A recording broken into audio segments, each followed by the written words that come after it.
Eu sou Patrícia Loyola, diretora de gestão da Comunitas. A gente está no nosso 4º dia de imersões, abrindo agora a nossa mentoria de segurança pública, com feras da área.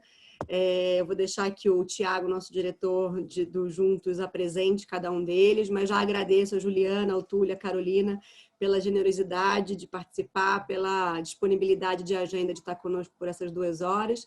Lembrando que todos os nossos materiais disponibilizados aqui, também a gravação desse encontro, ficará na nossa plataforma. E eu desejo uma boa manhã, espero que seja bastante produtivo e passo a palavra para o Tiago. Obrigada, pessoal. Obrigado, Paty. Bom dia a todos. Gostaria de agradecer muito os 3 especialistas aí que disponibilizaram o tempo para ajudar a gente aqui nessa imersão. Vou apresentar eles, a Carolina Ricardo, ela é diretora executiva do Instituto Sou da Paz. O Túlio Kahn, que é especialista em segurança pública e consultor da Fundação Espaço Democrático. E a Juliana Martins, que é coordenadora institucional do Fórum Brasileiro de Segurança Pública. Agradeço muito a participação de vocês. Nessa jornada a gente teve mais de 500 inscritos, o material foi produzido em torno de 70 especialistas aí que têm apoiado a Comunitas, que são apoiadores e são parceiros da Comunitas, né? Hoje aqui a ideia é a gente conversar sobre um tema bem relevante, que é a política de segurança pública, né, que precisa ser melhorada e muito no Brasil. A gente tem acompanhado aí vários indicadores da própria ONU dizendo que 32 das cidades 32 das 50 cidades mais perigosas estão no Brasil. Então a gente vê que o Brasil precisa evoluir muito nessa área. Falar um pouquinho de como vai ser hoje a nossa conversa. A imersão está dividida em 2 etapas. A primeira etapa a gente vai ter a apresentação dos especialistas, cada um terá 10 minutos para fazer a apresentação ou a fala. Tá? Depois a gente vai ter uma rodada de conversa de aproximadamente 40 minutos. E próximo a 11h30, 11h25, a gente vai migrar então para a segunda fase da imersão, que a gente divide em grupos, para vocês poderem conversar com os mentores, e depois retornamos aí para debater finalmente o que foi conversado nesses grupos. Tá? As perguntas vocês podem fazer sempre aí pelo chat, pode mandar aqui pelo chat, a gente vai estar acompanhando, a equipe da Comunitas vai estar acompanhando e a gente repassa essas perguntas para os mentores. Bom, não vou me alongar muito, vou deixar os especialistas falarem. Carolina, primeira a falar, passo a palavra para você. Obrigado, viu, gente? Bom dia a todas e todos. Dizer que estou com emoção, porque enquanto a Patrícia falava, minha conexão caiu. Então, eu espero que, né, sempre com emoção, que dê tudo certo. Queria agradecer muito rapidamente ao convite da Comunitas. É uma satisfação enorme estar aqui com o Túlio, com a Juliana. Quando eu fui procurada, minha trajetória no campo da segurança pública começou com a articulação municipal de prefeitos da região metropolitana de São Paulo, quando a gente fundou o Fórum Metropolitano de São Paulo, que era justamente uma articulação das 39 prefeituras para discutir segurança pública e fortalecer os prefeitos como atores mais protagonistas, né? Não só oferecer ajuda ao Estado, né? Alugar viatura, pagar espaço para implantar unidades da polícia, mas poder planejar e pensar a segurança pública. Então, eu fiquei muito feliz com essa oportunidade. Eu vou fazer uma fala rápida, vou compartilhar a tela aqui com vocês e vou falar um pouquinho, de uma forma mais geral, sobre... deixa eu só pôr ótimo. Sobre o papel e a importância do município na gestão da segurança pública. Acho que vale a pena, eu sempre gosto de começar a conversa situando a gente um pouco no campo do paradigma de segurança pública. Quando a gente fala de segurança pública, do que a gente está falando, né? Acho que com o processo democrático no nosso país, a gente fez uma transição importante e passa a entender segurança pública como um direito. Isso é muito importante, assim como saúde, assim como educação, assim como assistência social. E o que significa segurança pública ser entendida como um direito social? Significa que para a gente poder prover segurança pública como um direito e um serviço em benefício das pessoas, a gente precisa estruturar uma política pública, né? Segurança deixa de ser uma questão só de lógica de defesa do Estado, né? E passa a ser vista nessa chave. E ter uma política pública estruturada significa pensar no nosso modelo federativo. Quais são os papéis? Governo federal, governo estadual, governo municipal. Quais são os mecanismos quais são mecanismos de produção e compartilhamento de informação, quais são os focos de intervenção, como é que a gente mede e avalia resultado, né? É muito importante a gente ter clareza dessa visão, porque, em geral, a gente entende segurança pública como correr atrás do prejuízo. Tem um problema bárbaro, um crime bárbaro, um problema, uma questão que está afetando a vizinhança, vão bater lá ou na polícia, ou na porta do prefeito, ou na guarda, querendo que esse problema seja resolvido. É claro que essa é a forma como segurança pública se materializa na vida das pessoas, mas o gestor precisa conceber e implementar boas políticas de segurança, políticas públicas, para a gente conseguir prover segurança pública. E aí a gente trabalha com duas dimensões. Uma dimensão do controle, da repressão ao crime e à violência, né? A gente precisa, sim, enfrentar o crime, né? E aí a gente trabalha com as agências de controle, com as polícias, com a guarda, que a Juliana vai falar mais, mas embora ela seja uma agência de uso da força, tem um caráter eminentemente preventivo e comunitário, né? Mas a gente trabalha para lidar com o crime depois que ele acontece, aplicando a lei penal, responsabilizando os agressores, sempre com muita inteligência e planejamento.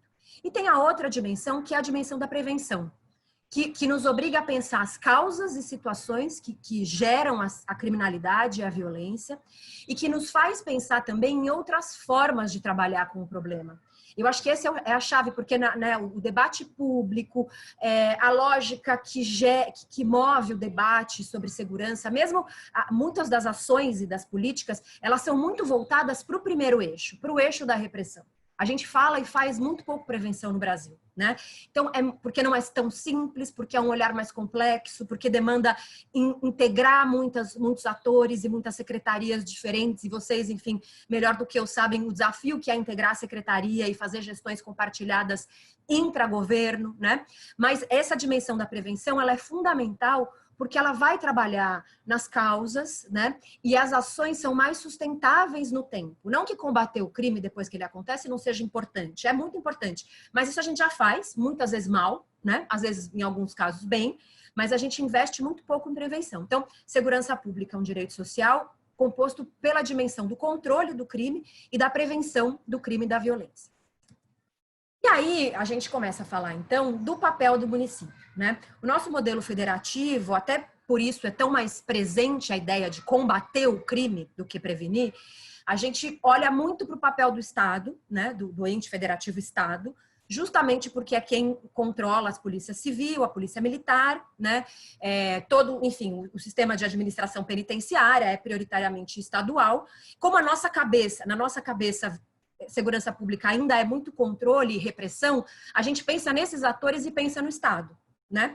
Mas justamente por conta dessa mudança de paradigma, né, é que o município ganha um papel muito relevante, né? E claro, eu digo que a gente pensa no Estado, mas é preciso fazer justiça. A gente já tem há muitos anos muitas prefeituras investindo em segurança pública também no âmbito municipal, né? E aí, enfim, a gente precisa pensar como é que o município entra nessa história, qual é o papel, né? E aí, para voltar ali em cima, né, tem uma discussão do paradigma, né, da política pública de segurança, ações integradas por parte das 3 esferas federativas, no controle e na prevenção do crime, e para isso é fundamental o planejamento, né? E aí, para entrar um pouco mais nessa discussão do papel do município, eu acho que quando a gente olha, né, o que em geral tem sido feito pelas prefeituras, e com muitas exceções, mas acho que a regra, né, você tem uma lógica nos últimos anos de criação de secretarias municipais de segurança pública, de criações de guardas municipais, né, num investimento grande em tecnologia, em sistemas de vídeo monitoramento, né, tudo isso é importante, isso é prevenção também em alguma medida, né, como eu vou descrever aqui, mas a gente precisa investir bastante ainda na outra dimensão de prevenção social, né? Então, se a gente olhar aqui no diagrama, né, tem essa ideia do papel do município ser responsável por implantar uma política local de segurança, focar em ações preventivas que se desdobram em 3 eixos, né? Vou começar da direita aqui. Então, ações preventivas situacionais. O que é isso? É você prover serviços ou mecanismos que diminuam a oportunidade para uma violência acontecer, né? Então, o papel da guarda, quando a guarda está ali fazendo numa escola, por exemplo, né? A presença da guarda uniformizada tem um papel preventivo porque possivelmente impede, né, que ocorram alguns problemas de violência. Então, ela é uma prevenção situacional, ela diminui a chance de terem situações que gerem violência, né? A outra linha aqui de situacionais é a zeladoria urbana, que é muito importante para a prefeitura, né? Que é toda a parte de você cuidar do espaço público, pensando em prover espaços públicos seguros, espaços públicos de convivência, né? Então, cuidar do ambiente físico, né? Manter boa iluminação, manter os locais limpos e bem cuidados, o papel das câmeras, né? Elas têm um papel, elas não são a salvação da lavoura, a gente precisa ficar muito atento a isso. Depois, mais tarde, eu posso aprofundar um pouco nos impactos e benefícios e riscos de investir basicamente só em tecnologia de vídeo monitoramento nas prefeituras, né? Mas são todas ações de zeladoria e tecnologia que cabem à prefeitura e que têm um papel importante. Então, é muito legal que os prefeitos e os gestores pensem nesse olhar para a zeladoria urbana, também com foco na prevenção da violência. E o terceiro, que são as prevenções, a prevenção social, que é o que a gente talvez tenha menos acúmulo sustentável no Brasil, que é pensar em causas mais profundas da violência, né? Então, por exemplo, quando a gente vai falar de violência na escola, né? Que embora, enfim, né, a prefeitura tenha a gestão do ensino fundamental e muito problema de violência acontece no ensino médio, tem um monte de coisa no âmbito da escola que a prefeitura pode fazer. Violência doméstica contra criança e adolescente, por exemplo, né? Numa escola fundamental, a gente sabe que acontece com crianças pequenas, boa parte da violência sexual. Como é que você trabalha com seus professores e com os técnicos da escola para identificar situações de violência que uma criança pode estar vivendo? Como articular a rede, preparar os técnicos da saúde, assistência social, assistência, né,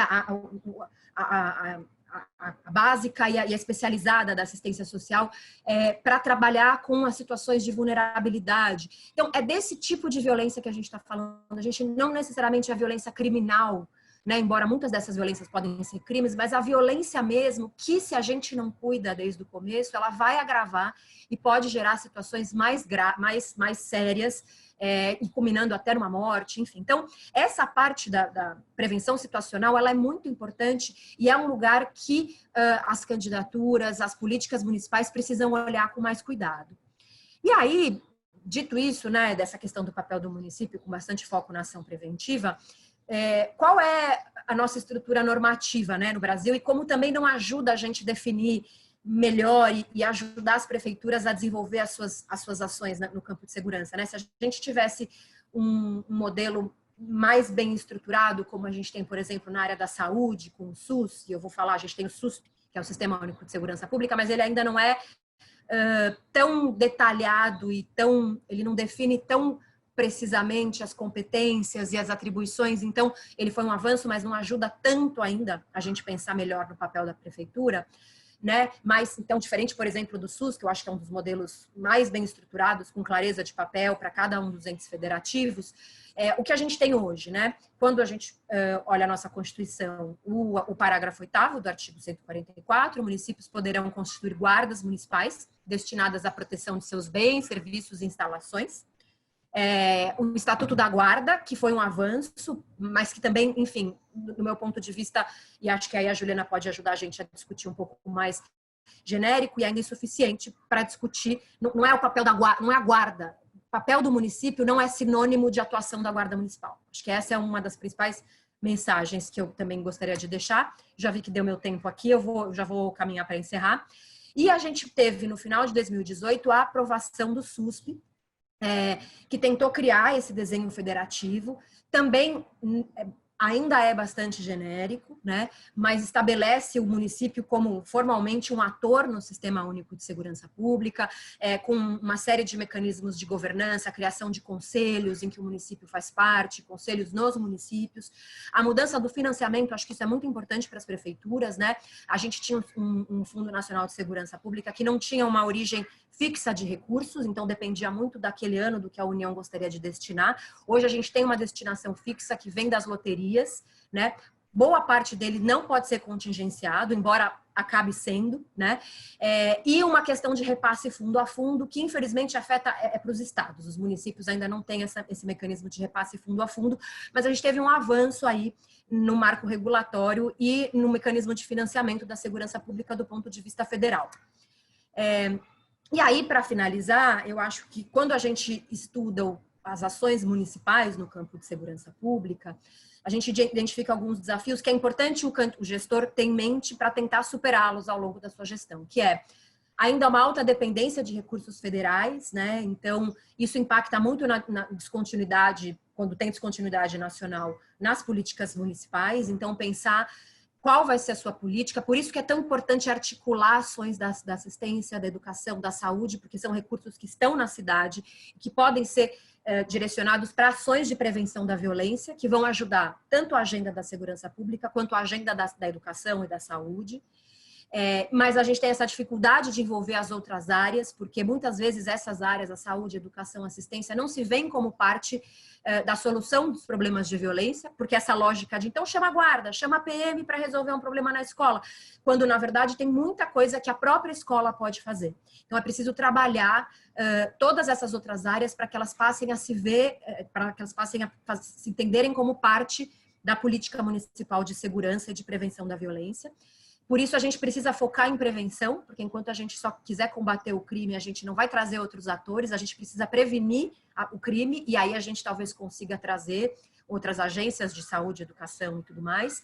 Problemas de insuficiência de recursos financeiros e ainda falta de repertório técnico. A gente viu, é muito comum, por exemplo, quando tem possibilidade de obter recursos federais, muito difícil as prefeituras conseguirem fazer bons projetos para apresentar e pleitear recursos. Então, esse é só um exemplo.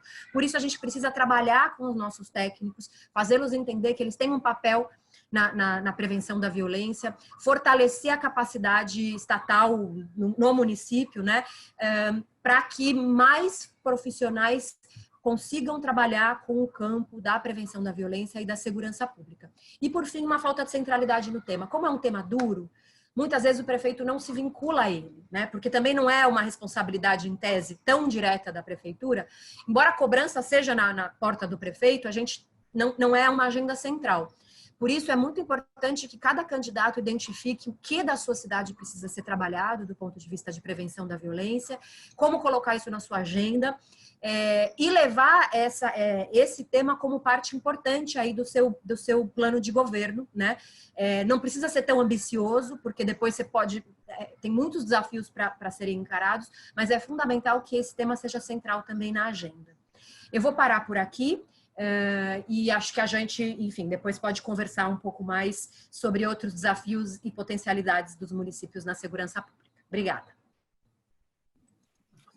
Obrigado, Carolina. Agora acho que vamos passar a palavra aqui, Túlio. Você é o próximo, né? Vai ser uma... Acho que está no mudo, Túlio. Obrigado. Obrigado a todos, então. Agradeço também pela gentileza do convite. E a minha proposta aqui, que foi sugerida, é falar sobre a questão de gestão de informação, né, nos municípios, nos órgãos de segurança. Eu tive lá na Secretaria de Segurança de São Paulo muitos anos fazendo essa atividade no Ministério da Justiça, né? E o que a gente observa aqui é essa parte de dados, de estatística criminal, né, de análise quantitativa, de avaliação de resultados, nunca foi uma área, eu diria, nem do governo em geral, né, nas outras áreas, e muito menos da área de segurança pública, né? Não é uma coisa só aqui do Brasil, mas segurança pública ela tem um viés muito juridicista, muito bacharelesco, né? Então, a gente acha que tudo se resolve na base do Código Penal, né? Tem problema de segurança, vamos aí reforçar, aumentar a punição do crime tal que está resolvido. É engraçado, né? Você pega o delegado de polícia no Brasil, isso é uma coisa distinta nossa, ele é um bacharel de direito, né? Que passa 4 anos lá vendo leis, coisa e tal, depois ele vai gerir ali o inquérito. Então, só para dizer, tem muito essa tradição, né, ligada à criminologia do direito e tal, é muito pouco empírica, né? Então, essa coisa de você levantar a situação do local, as informações, ou como a gente chama hoje em dia é chique, né? A gente chama de política evidence-based, né? Baseadas em evidências. A gente vê muito isso na área da saúde, vê na educação, mas na área de segurança, em geral, as discussões são muito pouco evidence-based e muito ideológicas. Então, isso acaba produzindo muito resultado equivocado, né? Vocês devem estar preparando aí seus planos de governo, suas propostas. Eu vejo que toda a eleição municipal e estadual tem lá, vamos criar, então, esporte para as crianças, né? Vamos colocar a molecada jogando futebol. Aí eu sempre lembro de um livro de um criminólogo americano chamado Lawrence Sherman, né? Ele fez uma vez um relatório para o Departamento de Justiça americano chamado Preventing Crimes, prevenindo o crime, o que funciona, o que não funciona, o que é promissor. Então ele conta lá, determinada altura de um bairro, não lembro a cidade, alguém teve a ideia, vamos fazer uma quadra poliesportiva aqui no nosso bairro, resolver o problema de violência. Então, as gangues lá são muito territoriais, né?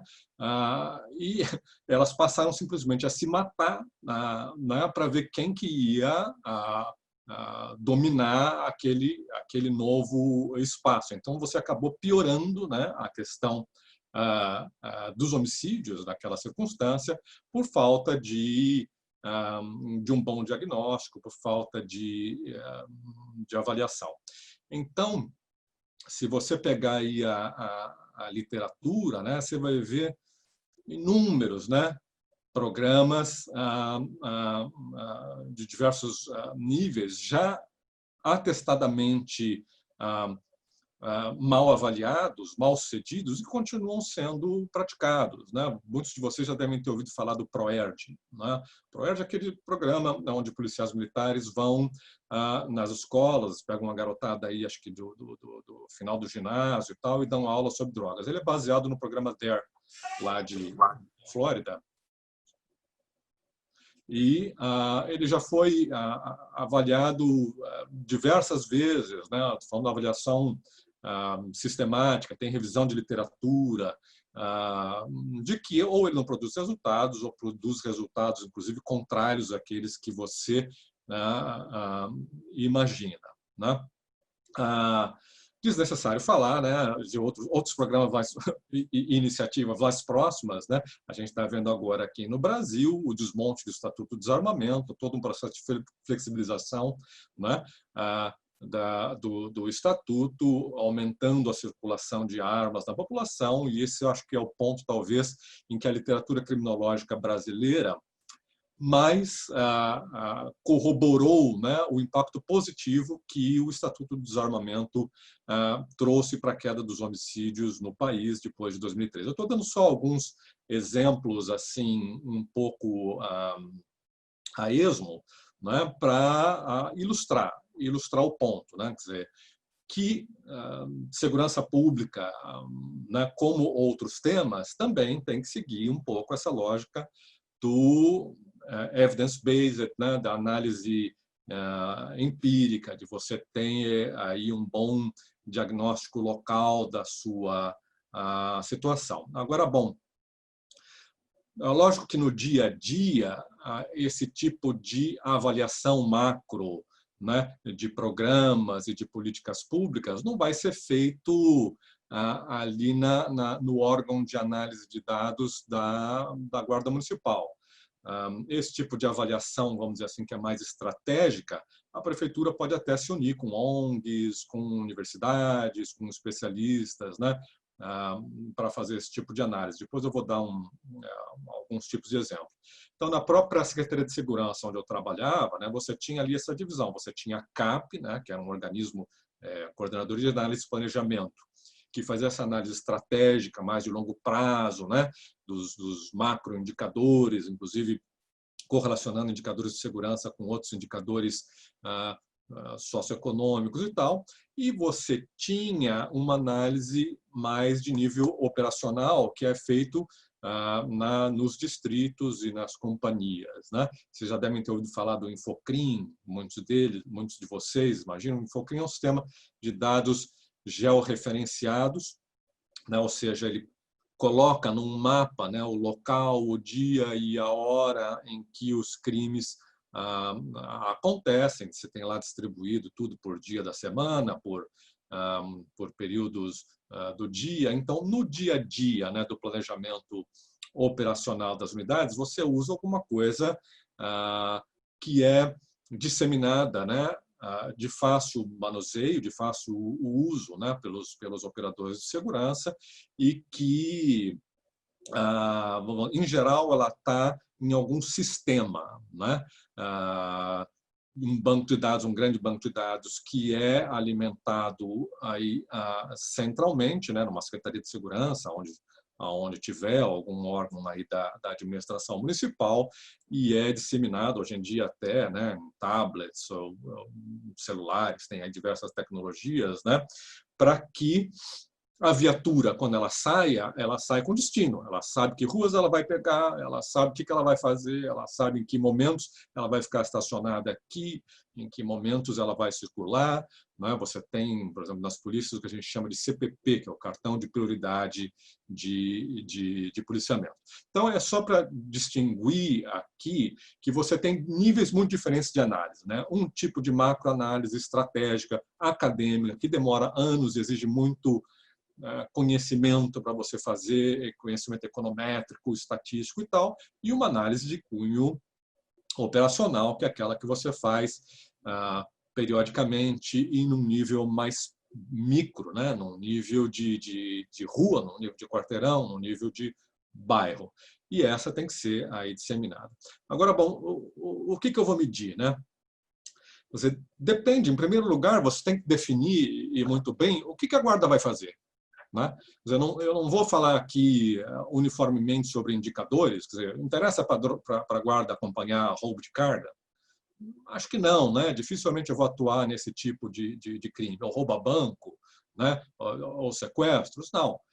Para mim interessa muito mais, por exemplo, indicadores de desordem urbana, né? Acompanhar a poluição sonora, a pichação, desentendimento entre as pessoas. Então, esse é um problema, né? Porque é muito mal definido, né? Institucionalmente, constitucionalmente, o que a guarda tem que fazer. As guardas, elas acabaram replicando muito o modelo das PMs, até porque boa parte das guardas acabaram sendo comandadas, guardas da Secretaria de Segurança, por ex-policiais militares, e eles acabam ensinando aquilo que eles aprenderam a fazer. Né? Então, você tem guarda aí com canil, você tem guarda com o departamento de inteligência, você tem guarda com policiamento de choque, né, e armamento mais pesado. Quer dizer, você tem umas aberrações, né, do ponto de vista constitucional. Né?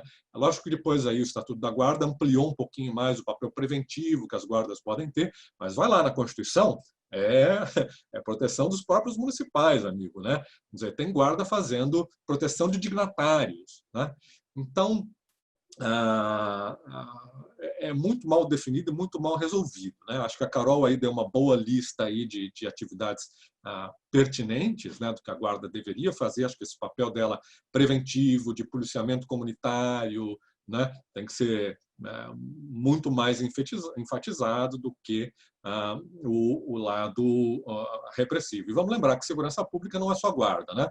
Você vai ter que incorporar as ações aí de iluminação, de limpeza, as escolas públicas, a assistência social, e muito da atividade da guarda do dia a dia é de apoio operacional a essas outras unidades da prefeitura. Então, o assistente social que vai lá no centro cuidar do dependente de drogas, da criança e adolescente de rua.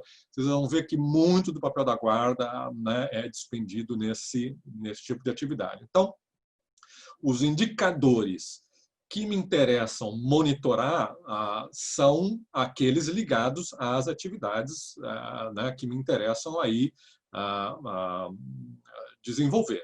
Né? E isso tem que estar, se possível, né, já inicialmente, quando vocês ganharem as eleições e assumirem a prefeitura, é fazer esse diagnóstico aí inicial, né, de onde que crimes e contravenções acontecem, aonde, em que horários, né? Você pode usar pesquisa de vitimização, posso falar rapidamente sobre isso, se tiver tempo, pesquisas de crimes autorreportados, né, que você faz nas escolas, fazer esse diagnóstico funcional e colocar lá depois, em função disso, em função de consultas da população, consultas de especialistas, o que eu vou querer fazer. Vocês estão fazendo o plano do governo, já tem alguma dessas ideias. Então, Patrulha Maria da Penha, esse tipo de coisa. Aliás, Patrulha da Maria da Penha é uma outra dessas tendências, né? Vocês devem conhecer, né? Num caso de agressão doméstica, a polícia vai lá, depois continua monitorando de tempos em tempos e tal. E aí você tem uma ferramenta muito interessante dos países desenvolvidos, Inglaterra, Estados Unidos, que chama SARA ou DASH, que é um tipo de pesquisa que você faz, né, para determinar o nível de risco que aquela mulher tem de sofrer, por exemplo, violência doméstica. Então, esse é um tipo de ferramenta que você pode desenvolver em nível municipal, de informação, né? E é baseado em fator de risco, é baseado em algoritmo, falar, olha, o seu marido já te agrediu fisicamente de forma séria, de forma que você tenha que ter ido para o hospital, ele costuma beber, ele está desempregado, ele tira o seu dinheiro, quer dizer, você tem aí uma série de itens e conforme a mulher vai respondendo, você avalia com esse instrumento, né, o grau de risco daquela mulher, então você direciona a Patrulha Maria da Penha, não para todas as mulheres, né, mas especificamente para aquelas que apresentam maior risco de que aquilo se transforme num feminicídio, em alguma coisa mais grave. Então, esse é um tipo de instrumento, né, que eu falo que é também parte de um sistema de informação inteligente que ajuda você a priorizar, né? É isso que você tem que fazer, priorizar. Por quê? Criminologia, a gente sabe, ela é muito concentrada, por exemplo, no espaço. Você vai ter 10% da área do teu município que vai concentrar 80% dos teus problemas criminais. Você vai ter a concentração de alguns tipos de crime no final de semana, muito claramente, é o caso do homicídio, coisa e tal.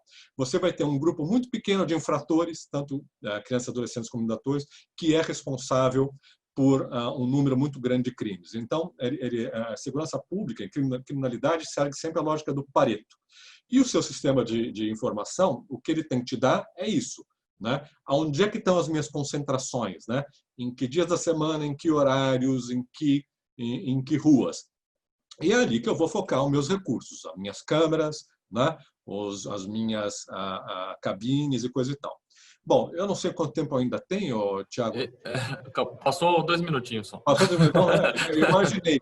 Mas só uma palavra-chave aí, final, gestão, amigos, gestão. Quer dizer, você precisa ter alguém, o prefeito, o subprefeito, o secretário de segurança, ele vai ter que pegar esses indicadores, quaisquer que sejam que vocês estão aí vão levantar no seu município, e mensalmente reunir, sentar junto com os secretários, sentar junto com os atores, né, das outras secretarias e a guarda e avaliar, né, sistematicamente, bairro a bairro, falar, aqui está crescendo isso, o que a gente vai fazer, vamos procurar uma solução, né, responsabilizar o gestor local. Então, não interessa você ter um super sistema tecnológico, Compstat, Infocrim, esses nomes aí, né, você paga fortunas, às vezes, por esse sistema, você pode resolver isso, às vezes, num BI de graça. Quer dizer, o importante é isso, é você ter um sistema que, periodicamente, em forma de cascata, em forma hierárquica, faz esse monitoramento, essa cobrança, né?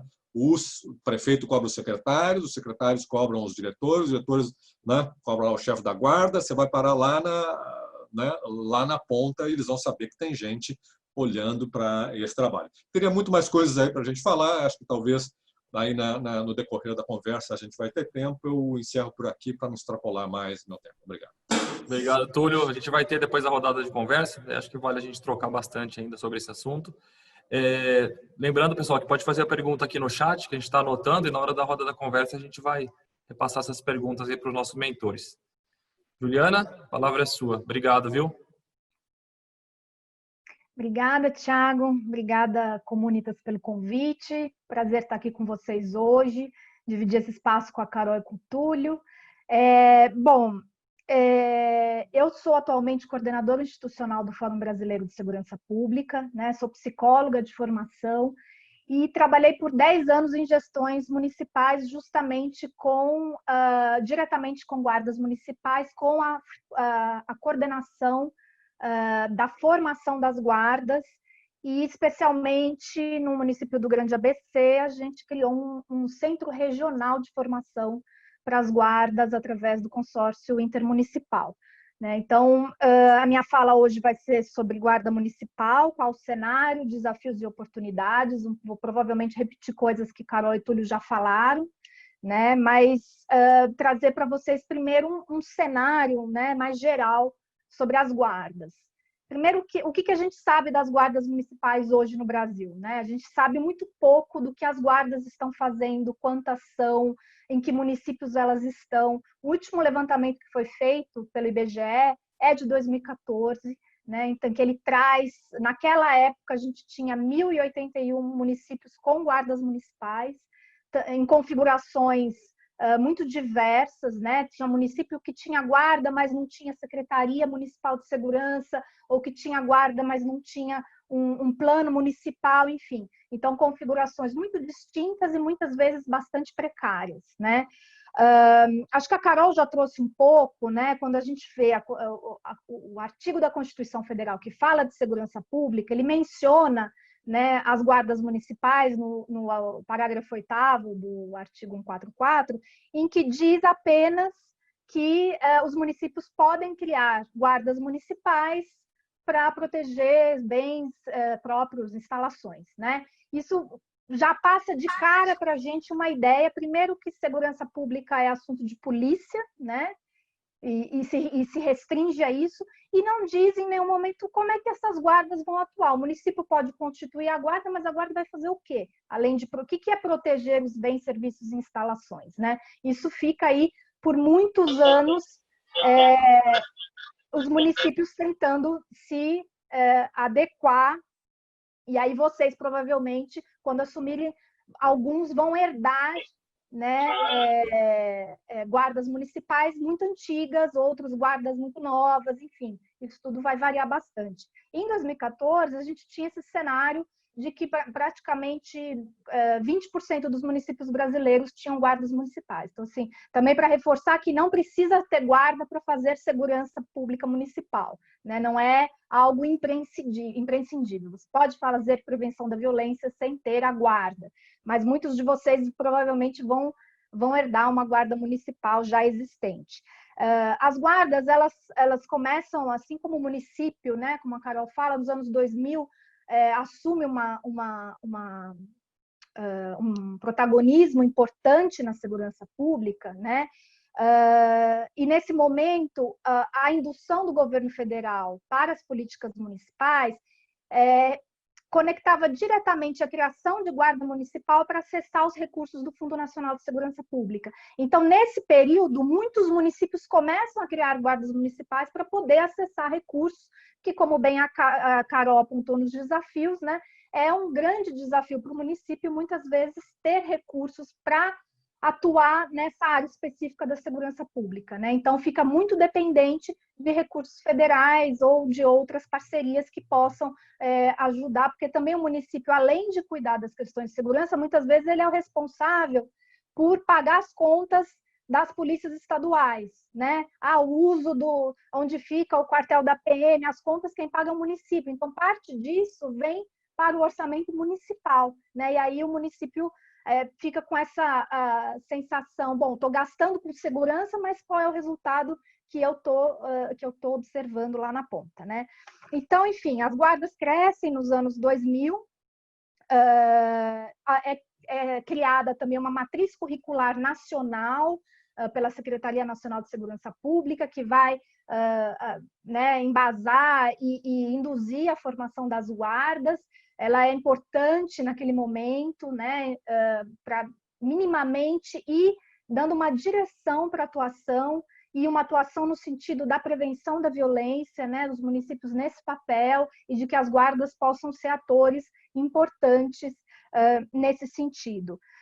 Mas a guarda, ela traz, acho que os dois já falaram um pouco, uma questão identitária, né? Tem uma questão de identidade nas guardas bastante profunda, e não é porque eu sou psicóloga que eu estou falando dessas questões, mas é uma questão bastante relevante, bastante importante, porque a gente tem por um lado, aquilo que o município quer, né, o que a população espera que a guarda faça.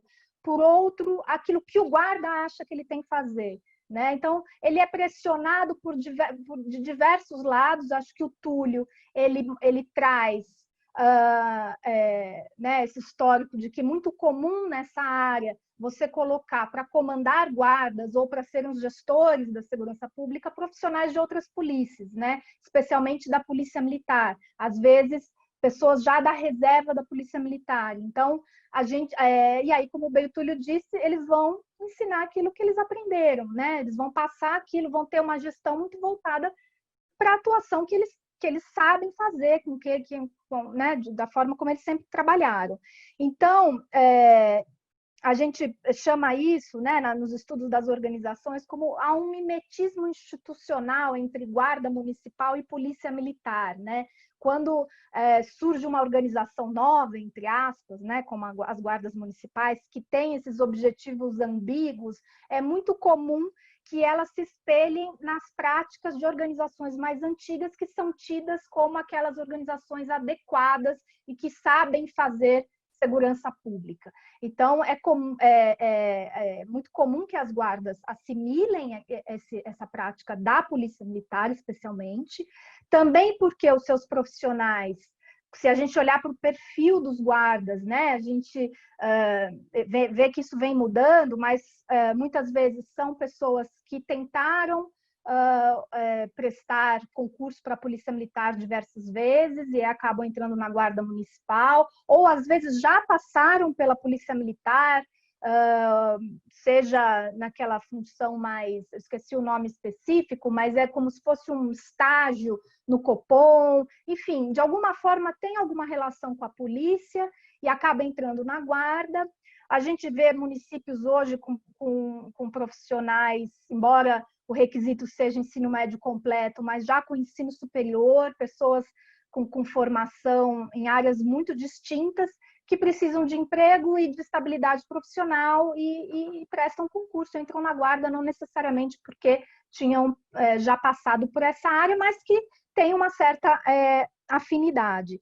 Então, isso tudo, né, para dizer um pouco que né, a guarda ela tem um contexto bastante complexo.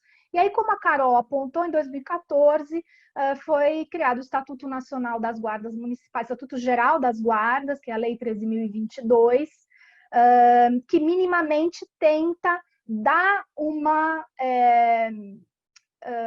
organizada no que são as guardas e como elas funcionam, né? Mas ela ainda é uma legislação que ela vem para tentar colocar no papel esse caráter de prevenção da violência, né, de uma atuação preventiva e comunitária da guarda, mas que hoje, na prática, ela é interpretada como, bom, agora eu tenho poder de polícia, eu posso fazer o que a polícia militar faz sem ter problemas com a lei, enfim. Né? Então, a lei também fala de que as guardas, quando foi criada lá em 2014 a lei, de que as guardas seriam 2 anos para se adequar ao estatuto, mas não diz quem vai fiscalizar, quem vai acompanhar, quem vai monitorar. Então, assim, basicamente a gente não sabe o que as guardas se tornaram depois de 2014, porque não há um levantamento e um acompanhamento dessa atuação hoje, infelizmente. Eu trabalhei por um período, no curto período de vida do Ministério da Segurança Pública, em 2018, como assessora, e, de fato, pensar nesse monitoramento, nesse acompanhamento das guardas, era algo ainda bastante distante da realidade da Política Nacional de Segurança Pública, num passado recente. Né? Então, a guarda ela tem esse potencial, acho que como um ator no município, como a Carol falou, e Túlio também, né? A guarda está no município, onde o crime acontece, onde ela é daquele território, né? Diferente do policial militar, que hoje ele está no município, amanhã ele pode estar em outro. Enfim, o guarda é da cidade, ele tem este potencial de poder conhecer quais são os problemas da cidade, né? O que existe de problema e como é que a gente pode enfrentar esses problemas. É claro que a guarda municipal sozinha não vai resolver os problemas da violência e da segurança pública no município. Por isso que acho que como potencial, né? Eu não sei quanto tempo eu tenho ainda, Thiago, eu fui falando e... Você tem mais... Não, tem mais 2 minutos. Então tá bom. Então, para eu já ir concluindo. Quando a gente fala, né, de uma atuação preventiva e comunitária da Guarda, né, isso a gente ouve muito, há muito tempo, é um discurso muitas vezes retórico, né? Então, como é que se faz prevenção da violência? O que é ser preventivo e comunitário? Né? Eu, como trabalhei na formação, discutia muito isso com os guardas. O que é ser preventivo e comunitário? Tem 2 pesquisadores, muito referência na área dos estudos sobre polícia, né, que é Skolnick e Bailey, que falam que se a gente não mudar esse entendimento, esse paradigma na prática, muito provavelmente, quando a gente fala de policiamento comunitário, a gente vai lembrar dele como um vinho velho que a gente colocou numa garrafa nova. Né? Então, a gente tem que realmente mudar e pensar como é que a gente pode, a Guarda sendo esse ator no município, ao invés de... É claro que ações de prevenção, de proteção e de repressão não são antagônicas e nem opostas, né? A gente pode pensar... tem um monte de pergunta aqui, mas eu não respondo agora não, né? Depois a gente... Eu já vi as da Nayara, tem várias delas que eu já quero responder. A gente está anotando aqui, daí a gente vai passar depois. Então tá bom. Então tá bom. Eu acho que, assim, só para eu encerrar, porque eu fui e não voltei, né? Quando a gente pensa no policiamento preventivo e comunitário, na prática, na gestão da Guarda, a gente está falando de um policiamento descentralizado, né? Não tem um comando único, né? Você descentraliza, coloca unidades da Guarda em regiões da cidade, onde depois de um diagnóstico de você poder entender como que a criminalidade acontece, como é que a violência acontece naquele município, você poder colocar a Guarda Municipal em pontos estratégicos, onde a presença da Guarda possa ser uma ação importante para você poder inibir o crime acontecer naqueles espaços, né? Então, a Guarda ela tem um potencial muito grande, o município em geral, né? Como ser esse articulador dos atores que podem pensar e se envolver no enfrentamento da violência. Como bem disse a Carol, isso é algo muito complexo de ser feito, né? É muito difícil você articular. Quando a gente fala de política de prevenção da violência ou de violência, geralmente a gente associa com a atuação da polícia ou da Guarda. Mas colocar esses atores para conversarem e para trabalharem conjuntamente na gestão da violência é algo extremamente difícil, é um grande desafio. Geralmente, as guardas municipais ou os municípios investem mais em aquisição de equipamentos, aumento de efetivo, criação de uma central de vídeo monitoramento, coisas que têm um apelo junto à população bastante grande, né? E investem pouco nas ações de prevenção porque elas são trabalhosas, não dão resultado a curto prazo e você precisa realmente de um trabalho articulado e integrado. Né? Então, hoje a gente, na semana passada, lançou o Atlas da Violência, junto com o IPEA, e que a gente sabe que as pessoas que mais morrem hoje em resultado da violência letal são jovens negros. As mulheres, das mulheres assassinadas no Brasil em 2018, mais de 60% delas eram mulheres negras. De certa forma, as políticas que foram desenhadas até aqui conseguiram reduzir a morte de mulheres não negras, mas aumentou a morte de mulheres negras aumentou nos últimos anos. Então, que políticas que a gente tem pensado que não estão dando respostas a esse tipo de problema? Então, o município, nesse sentido, pode ser um ator estratégico e fundamental para pensar as políticas locais e aí de prevenção, em que você possa juntar todos esses atores para proteger essas mulheres e esses jovens. Né? E aí, enfim, eu vou encerrar aqui para a gente poder ir para as perguntas, mas tinha até mais coisas que eu ia falar, mas vamos lá, senão eu avanço muito no meu tempo. Obrigada. Obrigado, Juliana. Vamos aproveitar agora a rodada de perguntas. Eu vou fazer uma pergunta voltada para esse tema. Quem perguntou foi a Nayara. A Nayara ela é pré-candidata a prefeita em Marília. E ela está perguntando aqui se existem programas de inserção de mulheres na Guarda Municipal. Se há programas de capacitação ofertados pelo Estado ou pelo município para a Guarda Municipal. Posso responder pergunta.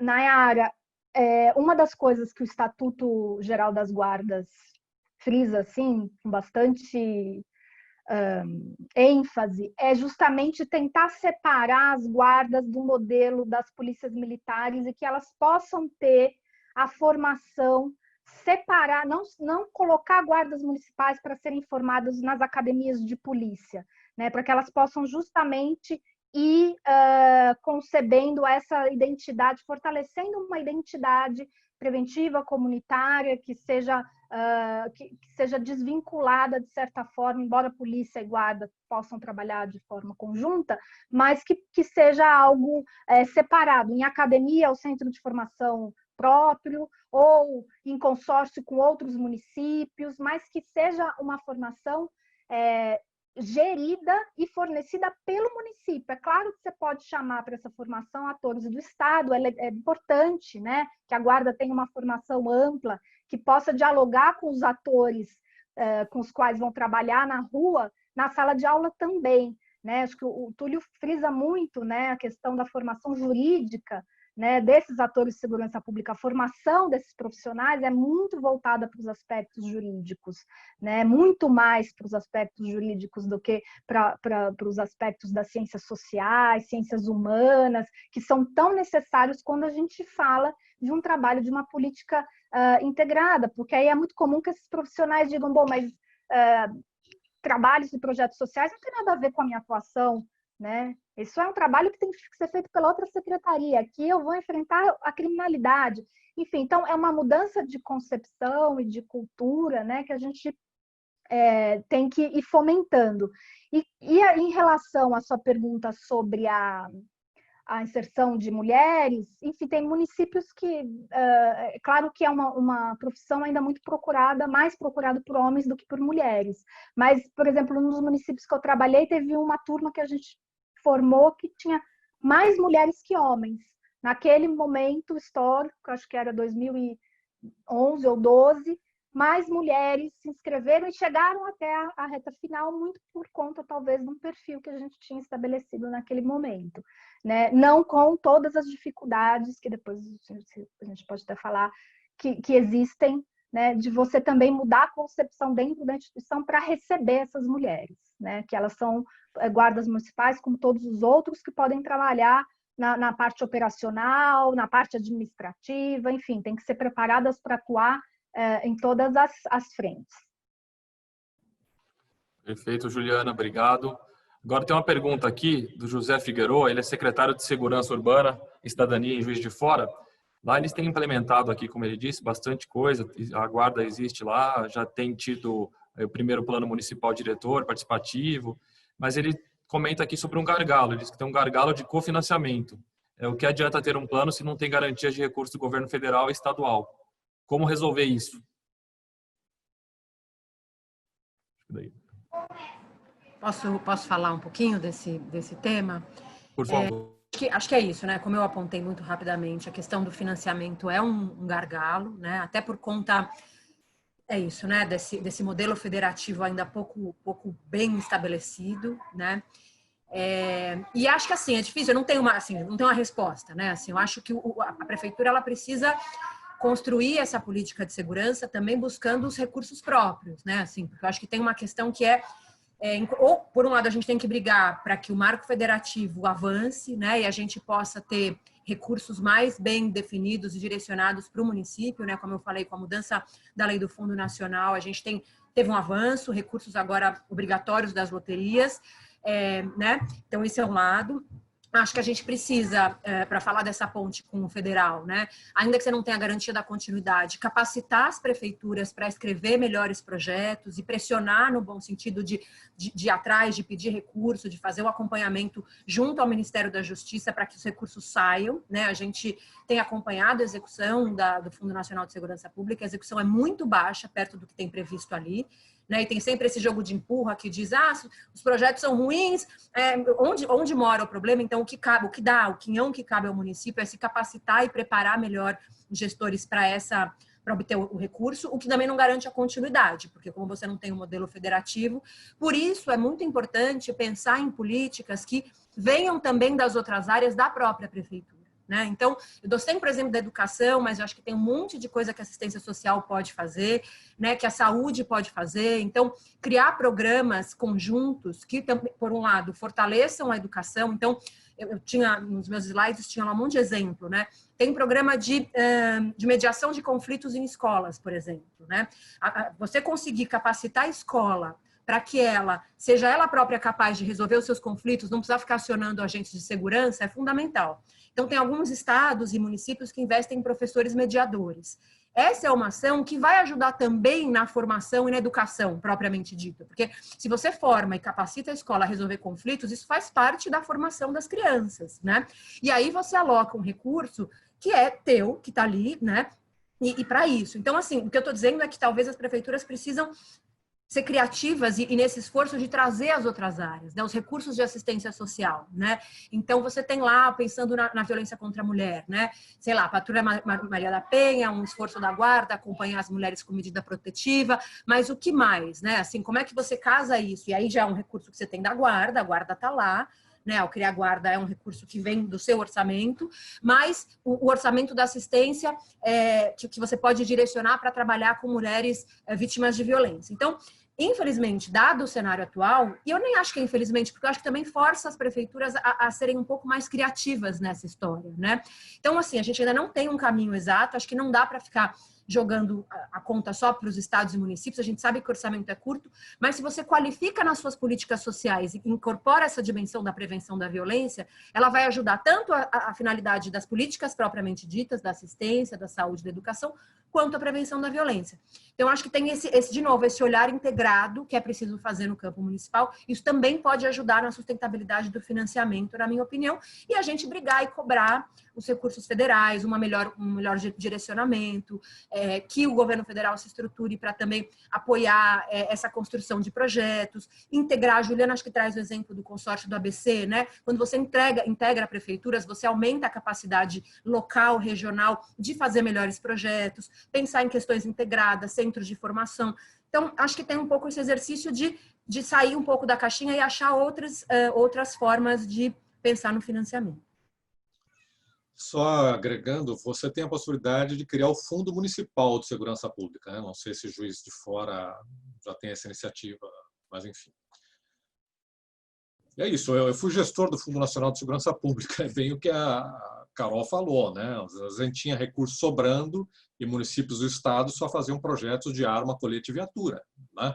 Não falta essa capacitação para fazer bons projetos. Às vezes sobra até dinheiro, apesar de ser diminuto. Para vocês terem uma ideia, né? Hoje deve ser um pouco maior, mas o Fundo Nacional de Segurança Pública, na minha época, ele era de torno de 300, 400 milhões, já chegou a 500 milhões, para todos os estados, né, e municípios. O orçamento da Secretaria de Segurança de São Paulo é de 12 bi. Né? Então, o governo federal ele brinca de fazer segurança pública. Né? Quer dizer, não tem só o Fundo Nacional de Segurança Pública, você tem o FUNPEN também, que é o penitenciário, você tem o FUNAD, né, que é o antidrogas, mas é uma bagunça, né? Uma bagunça em termos de critérios de distribuição, e os recursos são claramente insuficientes. Então, não espere muita coisa do governo federal nesse sentido. Um bom fundinho municipal, às vezes, pode dar conta aí do problema. Alguém perguntou aí dos organismos internacionais. Dizer, novamente, é uma possibilidade, né? Eu sou consultor do BID, a gente costuma fazer isso para estados. Estamos fazendo agora no Ceará. Para municípios é mais difícil, primeiro porque os bancos eles têm interesse em fazer grandes financiamentos. A gente está falando de projetos aí da ordem de 100 milhões, 200 milhões, né? E precisa ter uma contrapartida por parte do município. Os grandes municípios conseguem, os pequenos é mais difícil, e também por conta desse problema de capacitação de gente para fazer o projeto, mas legalmente é possível. Deixa eu fazer só uma acrescentar, acho que esse ponto, porque acho que interessa a todo mundo. O Túlio bem lembrou dos bancos, né?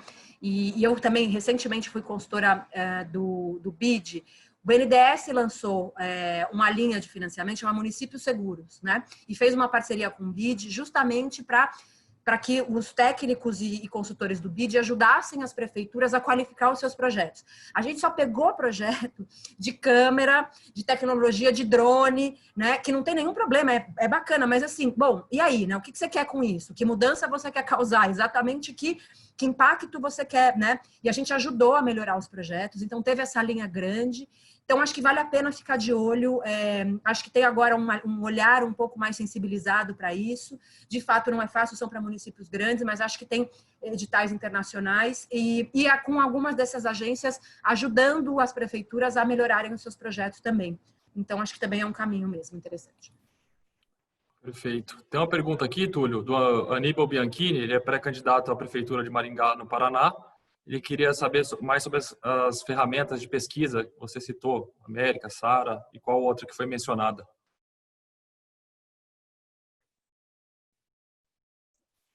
A outra, se não me engano, é o Dash, né? Então, acho que se você googar aí com essas siglas, você acaba se deparando, né? Em geral, são instrumentos feitos com o pessoal da área de psicologia, né? Mas é isso, é tipo, você levanta fatores de risco e você pondera. Existem vários desses instrumentos, né? Por exemplo, no sistema prisional, eu trabalhei lá em 97, eu sou da velha guarda, né? Você tinha as comissões técnicas de classificação, né, lideradas por psicólogos, assistentes sociais. Você fazia também essa espécie de ranking, né, na hora de dar um indulto, de dar uma progressão de regime, né, para um criminoso, você avalia, né? Então, para o sistema prisional é muito claro isso também. Você vê com que idade a pessoa começou a delinquir, quantas vezes ela reincidiu, com quantos tipos de crime. Quer dizer, e dependendo das respostas que você vai obtendo, você sabe se a pessoa pode ser indultada ou não. Então, quer dizer, existem esses que eu citei no caso de violência contra a mulher, esses do sistema prisional para saber quem você progride, quem você indulta. Existem diversos, né? A questão é essa. É trabalhar, e hoje em dia tem essa coisa, né, do Big Data, dos algoritmos inteligentes, né? Você consegue, às vezes, em tempo real, né, fazendo essas seleções e essas priorizações, né? É um screening, né? Até para atendimento de casos no sistema na central de despachos de viaturas, né? Você pode fazer uma coisa mais rudimentar, né, para classificar casos mais urgentes e menos urgentes. Quer dizer, o fato é isso, usar essa inteligência, né? Novamente, os nossos sistemas são subprodutos jurídicos. Quer dizer, alguém pegou lá o BO, né, que tem uma preocupação jurídica de eu vou indiciar esse sujeito ou não vou, né, com as classificações do Código Penal, e transformou aquela base de dados numa base de dados estatística, mas que não tem essas perguntas criminológicas, né, sociológicas importantes. Eu não quero saber se o crime é culposo ou doloso. Quer dizer, tudo bem, para a parte jurídica, para o indiciamento, interessa, mas me interessa mais saber: a vítima conhecia o autor? Eles eram amigos? Eles moravam próximos? Eles eram parentes? Quer dizer, esse tipo de questão que me interessa do ponto de vista criminológico, né? Do ponto de vista de prevenção, do ponto de vista de afunilamento das minhas políticas e assim por diante. Essas coisas existem e, infelizmente, são muito pouco implementadas ainda aqui no Brasil. Posso fazer uma ponderação sobre essa questão da informação, que eu acho que ela é bem importante? Eu estava ouvindo o Túlio, né? E eu acho que, além disso tudo que ele traz para o município, porque é isso, a gente continua falando do dado criminal, né? A gente, quando pensa em prefeitura e em prevenção da violência, a gente fala de fator de risco, né? Assim, e claro, fator de risco é um conceito ainda complexo, a gente tem muito mais na literatura internacional, né? Mas hoje a gente já consegue olhar para a realidade brasileira e pensar que o fator de risco é aquele fator que facilita e torna mais propensa a situação de violência, né? Então, por exemplo, no caso de jovens mortos, né? Muitos desses jovens, em alguma medida, foram parar no sistema prisional, mas antes passaram pelo sistema socioeducativo que é da prefeitura, né? A prefeitura é responsável pelas medidas socioeducativas em meio aberto para o adolescente infrator, né? Prestação de serviço à liberdade, prestação de serviço à comunidade, LA, liberdade assistida. E você, quando a prefeitura faz a prestação de serviço, você não tem um mínimo de registro de informação sobre isso, né? Então, você quer olhar um adolescente que está cheio de fator de risco, ou ele já tem usuário problemático de drogas, ele já passou num CAPS, né? Então, você não tem esse olhar que é uma nova forma de produzir informação que cabe à prefeitura fazer. Eu me lembro de uma experiência do Instituto Igarapé, a Melina, eu sei que está com vocês nessa história, que tentou em Paraty, até em parceria com a Comunitas, criar um sistema de informação que vinculasse na pessoa os fatores de risco. Então, os dados da assistência social, se ela tem situação de violência doméstica em casa, se ela foi usuário abusivo de álcool e drogas no CAPS, né? Porque aí você lê a pessoa, né, à luz dos fatores de risco, que não significa que ela teve aquela situação, ela vai ser criminosa, não é isso, aumenta o risco. E você consegue pensar em ações de prevenção. Isso é mais difícil ainda. Se esse desafio que o Túlio trouxe já está dado, mas se alguém quiser fazer um bom investimento, um bom programa de governo e se propuser a criar, estabelecer 3 dados, um da saúde, um da educação, de fator de risco, criar um bom banco de dados para isso, é um golaço. A gente vai conseguir dar um salto enorme em como fazer as políticas de prevenção. Então, eu acho que, e aí é muito pensar em gestão da informação, não só na lógica criminal. Como é que está a gestão da informação na assistência social? Quais são os seus registros? Quais são os dados da educação, né, das ocorrências na escola, mais outras questões? Quais são os dados da saúde? Então, eu acho que tem um olhar mais refinado para essa produção de informação das outras áreas, que eu acho que a gente tem menos avanço ainda. Essa de Paraty foi super delicada, não, porque a produção é ruim, né? Se na segurança pública é ruim, é pior ainda, é tudo manual, é um sistema, tem um funcionário que tenta botar no Excel ali, coitado, está sofrendo, mas ninguém... Então, eu acho que esse é um outro caminho, assim, criar um bom observatório juntando informação das outras áreas municipais. Pronto. Perfeito. Obrigado, Carolina. Tem uma pergunta aqui do Zeca. O Zeca, ele é pesquisador sênior do mapa das organizações da sociedade civil e ele tem uma dúvida, ele comenta um pouco aqui da falta de transparência e prestação de contas nas polícias em geral, né, nos órgãos de polícia em geral. E ele comenta como controlar essa questão, como limitar a guarda, no caso dessa questão da cultura de polícia. A guarda acaba querendo concorrer com polícia civil e militar. Bom, acho que o Zeca fez até outros comentários aqui, né? Enfim, sobre, como eu falei, a questão identitária da guarda. Essa é uma questão assim que vem, né? Que ela é muito presente e que todos vocês, de alguma medida, vão lidar com isso, porque muito também da demanda da população é de que a guarda responda dessa forma mais reativa como as polícias estaduais, né?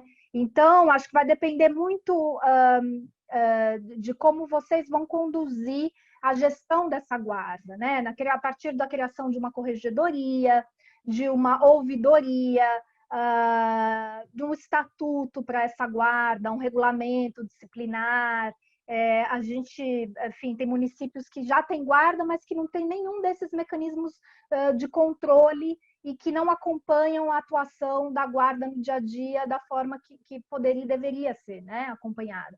Então, assim, como o Túlio falou, tem guarda que tem tropa de choque, né? É muito comum que esses profissionais gostem de fazer curso com essas unidades especializadas de outras polícias, né? Então, as guardas hoje têm as rondas municipais, as ROMUs, né? Rondas municipais ostensivas, criam outras unidades de controle de distúrbio civil, enfim, elas vão se tornando um arremedo do que são as polícias estaduais, e a gente não consegue, a partir dessa atuação, medir, bom, isso é eficiente ou não é, né? Que resultados isso traz? Traz um apelo visual, certamente, né? Mas, na prática, qual é o resultado dessa atuação, né? Então, acho que ter essas unidades de controle da atuação da guarda, acho que um pouco, Túlio e Carol estavam falando dos dados, acho que e como a Carol frisou muito bem, né? Às vezes é um profissional que tenta fazer o registro, e esses registros, um pouco os boletins de ocorrência da própria guarda, no sentido de aqueles relatórios de ocorrência, né? O registro que a guarda faz dos atendimentos que ela faz, é super importante ter isso aprimorado e qualificado, né? Eu trabalhei em um município que, quando ia dar as estatísticas de atuação da guarda, era, primeiro lugar, apoio a outras secretarias, segundo lugar, outros. Bom, o que isso diz da atuação da guarda? Não diz nada. O que é apoio a outras secretarias? De que natureza é esse tipo de apoio, né? Então, acho que qualificar, né? Porque aí, senão, o profissional ele fica com a ideia, né, o próprio guarda imaginária, de que ele tem que estar armado com um calibre 12 para poder enfrentar o tráfico de drogas. Mas essa não é uma demanda da atuação dele no dia a dia, né? Da mesma forma, hoje que a gente vê que as polícias estaduais, as chamadas 190, tem estados que a segunda maior número de chamadas é para atendimento de violência doméstica, e as polícias não acham que essa é uma atuação porque elas devem se dedicar, ou que elas devem aprimorar o tipo de atendimento, né? Então, é priorizado muito mais o outro tipo de policiamento. Então, se a guarda não tem esses registros claros de a que demanda que está atendendo, né? Muita clareza, isso vai dar para esses profissionais e para a gestão também uma clareza da atuação da guarda, que demandas que existem no município, e aliado ao observatório, como bem fala a Carol, né, a gestão da informação, como traz o Túlio, isso tudo você vai qualificando a atuação da guarda municipal, e claro que tem que ter um órgão de controle para acompanhar essa atuação, tem que ter regras de conduta, né, como é que esse policial, como esse profissional tem que atuar na rua, né, então acho que, e os protocolos de atuação mesmo trabalhados na formação. Então, acho que essas questões podem ajudar a ir modificando uma cultura institucional que é muito difícil de enfrentar, porque também muitas vezes esses guardas fazem bico com policiais militares na folga, então eles estão muito atrelados dentro e fora, né, da instituição. Então, é um grande desafio mesmo. Acho que podendo focar nessas questões, eu acho que pode ajudar. Uma outra dúvida a respeito de tecnologia de informação. Aí, Juliana, nessa questão, até aproveitando que você falou de violência doméstica, se você conhece algumas iniciativas, alguns sistemas que têm essa questão do botão do pânico, hoje desenvolvido nos municípios, para justamente acionar aí a guarda, as polícias, né? Essas pessoas que estão sendo violentadas. Eu até associaria essa pergunta com uma outra que a Nayara acho que fez sobre o atendimento às mulheres em situação de violência no município, né? Acho que o botão do pânico, existem municípios que têm, sim, aplicativos e tudo mais. Acho que é uma solução, né? É uma ferramenta que pode ser utilizada, mas não sem antes você articular as políticas existentes no município, né? Acho que só ter o botão do pânico não vai resolver. Qual é o problema da violência contra a mulher naquele município? Acho que quando a Carol traz essa questão do observatório, o exemplo que ela traz e a sugestão que ela traz é algo que só o município pode fazer, né? É só o município que tem condição de aliar todos esses fatores de vulnerabilidade, de risco do cidadão e da cidadã, e poder pensar uma estratégia para fortalecer os fatores de proteção dessas populações, né? Então, pensar o botão do pânico descolado de uma política integrada de atendimento às mulheres de violência não me parece algo razoável e eficiente, né? Então, é comum também, como a gente fala, né, de que as políticas de atendimento às mulheres, e aí não só no âmbito municipal, mas estadual também, muitas vezes é difícil essa conversa entre os atores da segurança, os atores da assistência social, da educação, da saúde. São atores que historicamente não conversam, fica cada um no seu quadrado, né? A gente vê Casas da Mulher Brasileira, que existem municípios e que teoricamente é um projeto bacana, que coloca todos os serviços de atendimento à mulher no mesmo espaço, mas não significa que esses serviços atuam de forma integrada, né? Comunga, o profissional de segurança leva até lá, mas ele não sabe o que vai acontecer com essa mulher nas outras partes dessa rede de atendimento. Então, pensar uma política de proteção às mulheres pressupõe o fortalecimento dessa rede. E o fortalecimento dessa rede é poder articular esses atores, é poder fazer com que um conheça e saiba o que o outro está fazendo, de que forma está fazendo. Isso tudo reduz a revitimização dessas mulheres, que muitas vezes têm que contar a mesma história, muitas vezes, né? Enfim, então eu acho que só o botão do pânico não resolve. Não sei se Carol e Túlio querem acrescentar alguma coisa. Não, eu diria essa observação vale com relação a todas as tecnologias, né? É exatamente aquilo que eu falei com relação a Infocrim, a Comstat. Você pode ter um super sistema informatizado, e daí? Se não tiver ninguém, a gestão, né? O processo, alguém olhando aqueles dados e agindo, não adianta nada. Como não adianta só ter botão do pânico, não adianta ter câmeras inteligentes, o problema da câmera é a resposta imediata, né? Se você identificou e não reagiu, a guarda ou a polícia não apareceu lá, depois de 4, 5 minutos e fez a detenção, ou quer que tenha sido feito, você desacredita o sistema. Você tem agora os leitores ópticos de placa, muito bem, né? Alguns municípios fazem essa barreira, né? Nas entradas e saídas da cidade, você lê a placa automaticamente e vê se o carro tem algum problema de furto e roubo, problema administrativo, mas você tem que ter a barreira policial lá na frente parando o veículo, né? Senão não adianta você ter essas tecnologias se não tiver acoplada, né, a outros processos de gestão. Perfeito. Eu ia sugerir que, em vez da gente fazer os grupos, sugerir que todo mundo abrisse as câmeras aqui e a gente fizesse essa roda de conversa em aberto. Acho que ficaria mais produtivo, tá rodando bem assim. Então, pessoal, pode abrir a câmera, Nayara, pessoal Zeca, todo mundo abrindo para a gente conversar aqui, mas como uma troca de experiências aí, vocês falarem um pouco dos desafios que vocês estão tendo na elaboração aí de planos de governo. Gente, fiquem à vontade. Nayara, quer falar um pouco? Nayara está com bastante pergunta legal aqui. Bom dia a todos e todas. Eu tenho dúvidas, por exemplo, em relação às questões mesmo de proteção à mulher, que no meu município é muito incipiente, né? Entendo toda essa questão da elaboração da rede, né, de proteção, que envolve demais secretarias. Aqui a delegacia da mulher, ela funciona só em horário comercial, ou seja, no horário que menos acontece, né, a violência contra a mulher, e ela funciona junto com as demais delegacias, né? Então é um complicador. O ideal seria ela ter autonomia, né? Funcionamento 24 horas, em instalações próprias, né? Para atender não só mulheres, mas a população LGBT, né? Também que isso dentro de uma delegacia comum é muito complicado.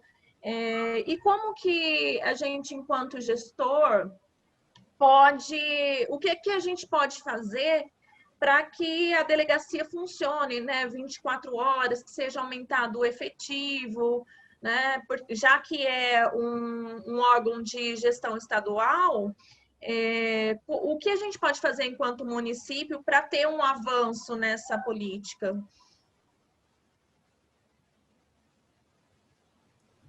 Posso falar? Eu tinha visto a tua questão, né, na área, fiquei pensando um pouco sobre ela, né?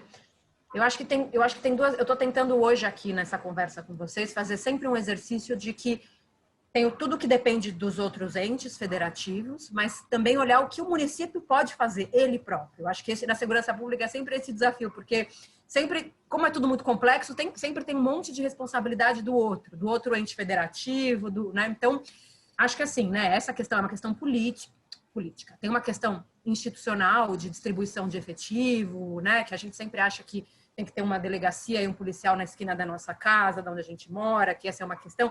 Claro que na questão da violência contra a mulher é muito diferente, uma delegacia que não funciona em 24 horas, né, perde parte da sua função, né? Então acho que precisa pensar, mas acho que é muito é uma construção política também com o governo do Estado, né? Assim, eu acho que esse é o ponto, né? E mostrando, e aí eu acho que no campo da segurança pública, o melhor jeito de fazer conversas políticas é informando com dado, com informação, mostrando a necessidade, né? Então, precisa mostrar quantas mulheres, né? E aí o dado pode ser estadual, o dado municipal de vocês, de outros serviços que são atendidos por mulheres, né? Quantas mulheres, quantas procuram, não são dados às vezes simples, mas, né, informar quantas precisam e não conseguem acessar à noite, né, trazer informação da demanda, né, real, para poder fazer essa conversa mais informada, né, porque às vezes essa conversa cai quando o partido da prefeitura é diferente do Estado, fica parecendo briga política. Então, eu acho que para tirar dessa chave da briga política é informar com dados e informações. O que eu acho que é muito importante, talvez a Juliana depois possa até falar melhor que eu, porque ela é muito mais especializada nesse tema do que eu, mas a delegacia, ela é um ponto, né, assim, de atendimento. Mas, assim, muitas vezes a mulher, ela precisa muito mais sair de casa naquele momento, precisa ir para um abrigo, e não fazer um BO. E aí o abrigo, a prefeitura, e pode ser em parceria com o Estado, né? Ela precisa de uma rede de acolhimento que, na verdade, ela precisa ser ouvida. Ela não quer fazer o BO de cara, ela precisa entender que ela está sofrendo uma violência, ela precisa se fortalecer para poder fazer a denúncia. Então, ela precisa de um serviço de assistência social, psicológico. E aí a prefeitura, né? Então, talvez a resposta para a abertura da 24 horas seja muito mais uma rede de proteção municipal, e aí atrás de recurso, tal, para fortalecer a mulher até o ponto dela poder fazer o BO, ou para ajudá-la a sair de casa, para ajudá-la a ter renda, porque às vezes essa mulher não sai de casa porque ela não tem renda. Então, também fazer o BO não adianta nada.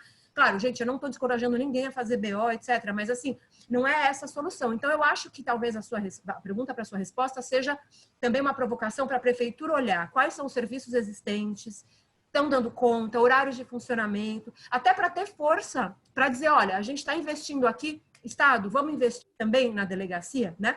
Então, eu devolvo, enfim, não quero parecer que eu estou devolvendo mais um monte de trabalho para você, mas um pouco é isso que vamos olhar antes e aí dar força, porque talvez a necessidade não seja tão grande naquela cidade, talvez um outro serviço de acolhimento dê conta antes de pensar na delegacia. Enfim, foi um pouco isso que eu imaginei. Não sei, Ju, se tem alguma questão que você gostaria.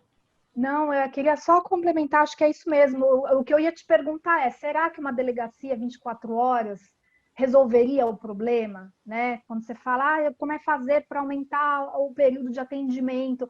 Eu acho que essas questões que a Carol traz, elas são muito importantes, porque senão você sempre vai ficar com a sensação de que você não está conseguindo proteger essas mulheres se ficar na dependência do horário da delegacia aumentar, né? O horário de atendimento da delegacia aumentar. Então, acho que, primeira coisa, né? Conhecer qual é a situação das mulheres no município, que serviços já existem, né? Qual é essa rede que está disponível, que partes dessa rede podem ser fortalecidas, né?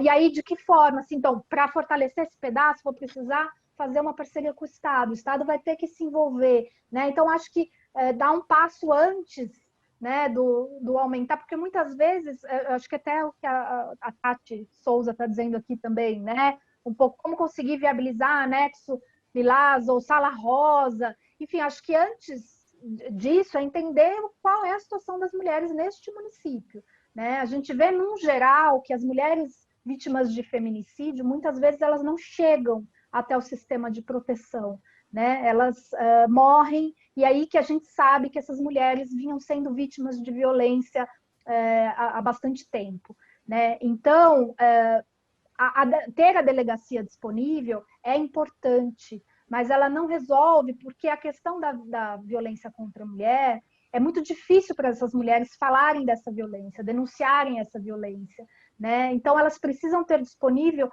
às vezes, como o Carol falou, um lugar onde ela possa conversar com alguém, que muitas vezes ela quer que aquela violência cesse, né? Mas não necessariamente ela quer que aquele agressor seja preso, porque ele é o pai dos filhos, porque ela depende dele financeiramente, ou às vezes ela precisa sair de casa porque ela precisa ir para algum lugar onde ela vai estar protegida, e aí, nesse sentido, como a Carol falou, o abrigo é importante. Tem municípios que fazem consórcio, através do consórcio intermunicipal, criam casas-abrigo, porque tem que ser locais sigilosos, onde, né, as pessoas não podem saber o endereço. Enfim, então, eu frisaria nessa questão de conhecer a rede de atendimento, né, e ver o que precisa ser fornecido, o que tem, o que falta e como fortalecer o que já existe, né? E a delegacia é uma parte dessa rede de proteção, né? E nos municípios que tem guarda municipal, eu acho que as patrulhas Maria da Penha, alguns municípios, enfim, isso pode ser uma boa coisa, mas, no geral, acho que todos esses profissionais têm que ter uma formação voltada para um olhar de gênero para as ocorrências, não só aquele que está na unidade especializada, né, ser capaz de dar um bom atendimento à mulher. Todos os profissionais têm que ter, num mundo ideal, essa capacidade de fazer um primeiro acolhimento, porque às vezes esse primeiro acolhimento vai fechar todas as portas, né? Se ele for mal atendido ou mal acolhido, essa mulher, no primeiro busca, pode ser que depois ela não procure mais, porque ela não fui acolhida, não fui atendida, não fui recebida. Então, é um grande desafio. Eu falando assim, parece que é tudo muito simples, muito fácil, né? Mas não é. A gente sabe que não é. Só tem também um programa também, não é? Que acho que é previsto também na Lei Maria da Penha, que é como se fosse um acolhimento pro agressor. Sim, o que a gente vê, né, é que não adianta só você prender esses homens agressores, isso não diminui a violência contra a mulher, né? Então, vários estados têm implementado essa questão de como parte da pena, né? Alguns juízes mandam esses homens para grupos reflexivos para eles discutirem, porque como é uma violência muito cultural, né? É muito difícil para algumas pessoas, tanto homens quanto mulheres, compreenderem que algumas atitudes são violências, né? De que controlar a roupa, de que controlar com quem sai, onde vai, que isso é uma violência, né? Então, eu sempre lembro do exemplo de uma policial militar da Bahia falando que estava dando uma palestra sobre esse assunto para moradores de uma área rural, no interior do estado, e aí um homem levantou a mão e falou assim: nossa, a senhora tem razão, essa coisa de bater em mulher, não pode bater em mulher, não pode agredir mulher. Mas eu não posso fazer isso nem na minha, né? Então, assim, se é a minha mulher, né, eu tenho direito sobre ela. Né? Então, e ele não estava tirando sarro, ele não estava fazendo uma piada, ele achava, sim, que bater na mulher dos outros, não, isso é um absurdo, mas na minha... né, a partir do momento que ela é minha mulher, eu tenho o direito de fazer isso. Então, a gente se depara ainda hoje, em 2020, com esse tipo de pensamento, né? Então, a gente realmente precisa ser um enfrentamento de várias frentes para que a gente possa fazer uma mudança cultural que, enfim, não sei quando que virá, mas por isso que é importante esses homens trabalharem, entenderem o que é violência, né? O que não é violência, que sim, bater na sua mulher é violência, controlar a sua mulher é violência, porque senão tudo bem, ele é afastado dessa mulher, mas aí ele se envolve em um outro relacionamento e ele se torna um agressor de uma outra mulher, né? Então, para você interromper esse ciclo, é importante sim trabalhar com os agressores. Perfeito. Zeca, fazer uma pergunta?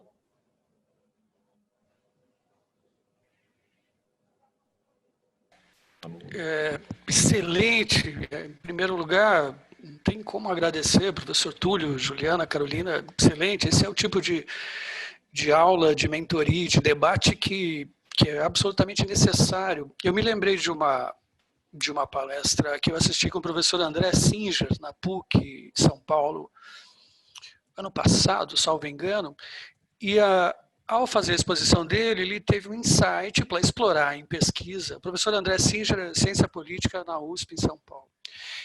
André teve um insight e recomendou que dedicássemos um pouco mais de energia para pesquisar por que entram governos e saem governos com mais transferência de renda, com menos transferência de renda, com mais estruturação das políticas de segurança pública, com menos estruturação, com mais dinheiro, com mais criação de batalhões, de especializações, e determinados indicadores de violência não cedem.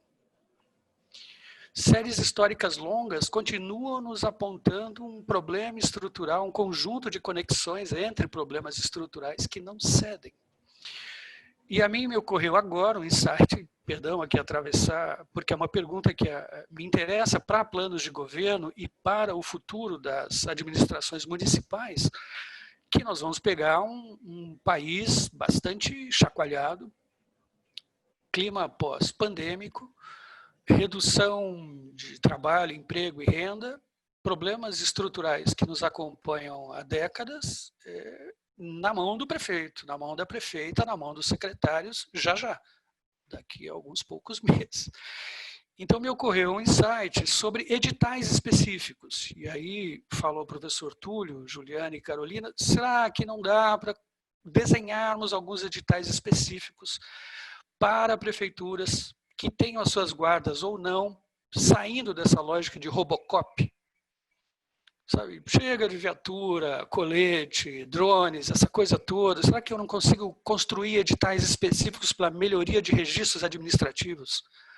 Capacitação das equipes que lidam e conectam informações entre assistência social, saúde e educação, que possam virar insumos a um bom planejamento de uma GCM, caso exista no município. É um insight, tá bem? É mais um insight embebido em muita preocupação e estimulado pela excelente aula. Muito obrigado. Por hora é isso. Eu posso comentar, assim, já que eu acho que muito legal, acho que esse teu insight, né? E aí, enfim, não quero aqui fazer uma crítica. Eu acho que tem um lugar que infelizmente, o governo federal, né, ao longo das múltiplas gestões, né, teve momentos melhores em que investiu em políticas, né, mas deixa sempre muito a desejar do ponto de vista do que, apesar do nosso modelo federativo ainda ser essa coisa não tão precisa, há muito a ser feito, né? E a indução das políticas municipais é uma dessas questões, né? Então, mesmo com os avanços, né, com a lei do fundo, com os recursos mais fixamente direcionados para o fundo e tudo mais, isso falta, né? Então, eu acho que ter essa questão, né, de como ajudar as prefeituras a gastar, a fazer melhores projetos e apresentar recursos para o fundo, né? É claro que nesse modelo federativo é muito difícil, você tem especificidades que são muito regionais, mas você consegue, por isso de investir em melhoria de registro administrativo, né, assim, conseguir pensar em indicadores alternativos para se avaliar e monitorar o trabalho da guarda. Eu lembro, acho que a prefeitura de Jundiaí estava fazendo um pouco esse trabalho, que você não dá para avaliar a guarda só pela diminuição de ação criminal, né? Assim, então, por exemplo, a gente discute muito aqui com a prefeitura de São Paulo, que tem um sistema de metas da guarda que paga bonificação para redução de roubo. Claro que é importante também, porque afeta muito a dinâmica criminal, mas se você quer valorizar essa dimensão preventiva e comunitária, como bem falou a Juliana, ainda é muito etérea, você precisa tangibilizar. E aí pensar em indicadores, né? Como é que você qualifica isso, né? Do encaminhamento, atendimento a outras secretarias? É um baita trabalho também, mas vamos melhorar. E as prefeituras têm muita dificuldade em fazer isso, né? Então, talvez, né, uma coisa, quando forem eleitos, enfim, né, de fazer um trabalho, e aí sim, né, de uma construção política, de pedir, pleitear. E, claro, acho que assim, dá para pensar em editais vindo de outras fontes. Esse exemplo que eu dei do município seguro do BNDES foi um pouco esse esforço de tentar qualificar, né? Mas é uma excelente ideia, assim, eu acho que a gente precisa ajudar, e aí os novos prefeitos têm esse papel de não repetir o que é feito até hoje, né? Dar esse salto. Mas é uma excelente ideia e talvez o governo federal como indutor, hoje a gente tem uma política que é um programa em Frente Brasil em 5 municípios pilotos que usa muito a força nacional para essas cidades, sem clareza, né? Não tem, então fazer essa construção política também é importante, né? Enfim, só para compartilhar a reflexão. Também complementar, embora os nossos indicadores, obviamente, sejam muito ruins, né, criminais, entra governo, sai governo, coisa e tal, a gente tem alguns sucessos importantes, né? Vamos lembrar, São Paulo chegou a ter 12.800 homicídios, né, no auge da epidemia dos homicídios de 1999, no estado. A gente está fechou ano passado com menos de 5.000. Um pequeno aumento desse ano, né, de 2020, mas mesmo assim a gente está falando de uma queda muito rápida de 70% dos homicídios. Isso é um case, né, de sucesso internacional tão importante quanto os festejados cases aí de Nova York, de Bogotá, e a gente às vezes não reconhece, né? É multicausal, obviamente, mas tem algumas coisas né, que a literatura já identificou como importantes. Lá, a gente falou a questão da arma, a gente falou a questão da melhoria dos sistemas policiais, do georreferenciamento, da polícia saber aonde está, tem o bônus demográfico, enfim, não vou entrar aqui nesse debate que é longo. Mas algumas coisas são quick wins, né? Como a gente chama lá em administração pública, coisa que você entra, pode fazer e funciona. Quer dizer, arma e álcool são fatores criminógenos que, sabidamente, né, pioram todos os tipos de situação, violência doméstica, lá. Então, naquele contexto, eu acho que foi até uma iniciativa do Fórum Metropolitano, não foi, Carol? Na região metropolitana, dos 39, eu acho que 10 ou 11 dos municípios criaram a tal da Lei Seca, né? Foi uma iniciativa municipal. Você tinha também a questão da lei de divulgação dos disques de denúncia nos municípios. Duas excelentes políticas, né, tomadas aí em nível de município que tiveram impacto nessa queda de criminalidade do estado de São Paulo, né? Você tem aí 2 ou 3 análises acadêmicas do impacto da Lei Seca. Eu mesmo fiz uma na época mostrando, né, corroborando, né, o efeito nos municípios que as adotaram. Então, tem coisas interessantes, não precisa reinventar a roda, tem município fazendo coisa interessante, tem a literatura internacional, às vezes não é uma coisa que custa milhões, né? Essa do Disque Denúncia era colocar nos ônibus municipais e nas outras repartições municipais o 181, né? do Disque Denúncia. Pô. Simples e eficaz. Perfeito. Oswaldo? Opa, Claro. Bom dia a todos e a todas. Parabenizar aí a Carolina, o Túlio e a Juliana. Inclusive, bom ver a Juliana aí, conheço faz um tempo, aqui também presente. Na verdade, é o seguinte, eu acho que nós estamos vivendo também, diante de toda a pós-pandemia, um momento muito delicado, né? Porque mesmo com o isolamento social, a gente continua com essa crescente da violência, né? E acontece nas cidades, né? No cotidiano. E existe um conflito, eu acho que a Juliana passou bastante também um pouco da história do estatuto, né? Da Guarda Municipal, da legislação, né? que presente hoje, que eu acho que é como que reformular melhor o papel, né, da Guarda Municipal nos municípios. E eu vejo com bons olhos quando ela apresenta muito essa questão, né, da política de direitos humanos, né, dessa guarda que precisa realmente construir uma visão cidadã de apoiar, né, a população do município e não ser uma polícia ostensiva. Então, existe um certo conflito nesse sentido, né? E eu queria, na verdade, que vocês falassem um pouco desse conflito legislativo, né, que existe do Estatuto, do papel da Guarda Municipal com o papel da polícia, né? Como que enfrentar também isso, né? Porque você tem, sim, que ter as políticas no município, né, que tem que estar integrado, inclusive, com as políticas sociais, direitos humanos, na área sociais, até porque a violência é fruto também, né, dessa crise social, econômica, principalmente pós-pandemia, que deve, com certeza, já está, na verdade, né, demonstrando aí, né, toda essa desigualdade, né, social presente, né, no país. Então, eu queria que vocês falassem um pouco mais sobre isso, né? O quê? Além da integração da polícia, da informatização, porque cada vez mais está presente também esse debate, né, da importância, né, na verdade, isso está demonstrando também agora nesse momento, né, da pandemia, da presença da informatização, da tecnologia, do uso da tecnologia, mas também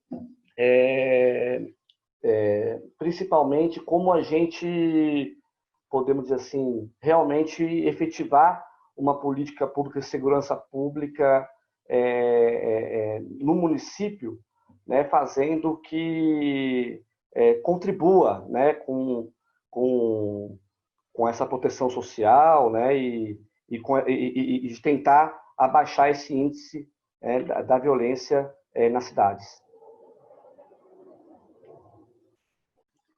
Uma outra coisa assim que eu fiquei pensando, né, a partir da fala do Zeca, é a questão da comunicação não violenta, né? Porque como a questão da violência está muito ligado mesmo às práticas, né, culturais, a naturalização, principalmente em alguns territórios específicos, naturalização da violência, talvez intervenções na escola, né, de educação mesmo, voltada à segurança pública, mas no sentido, né, tal como a técnica, né, da comunicação não violenta.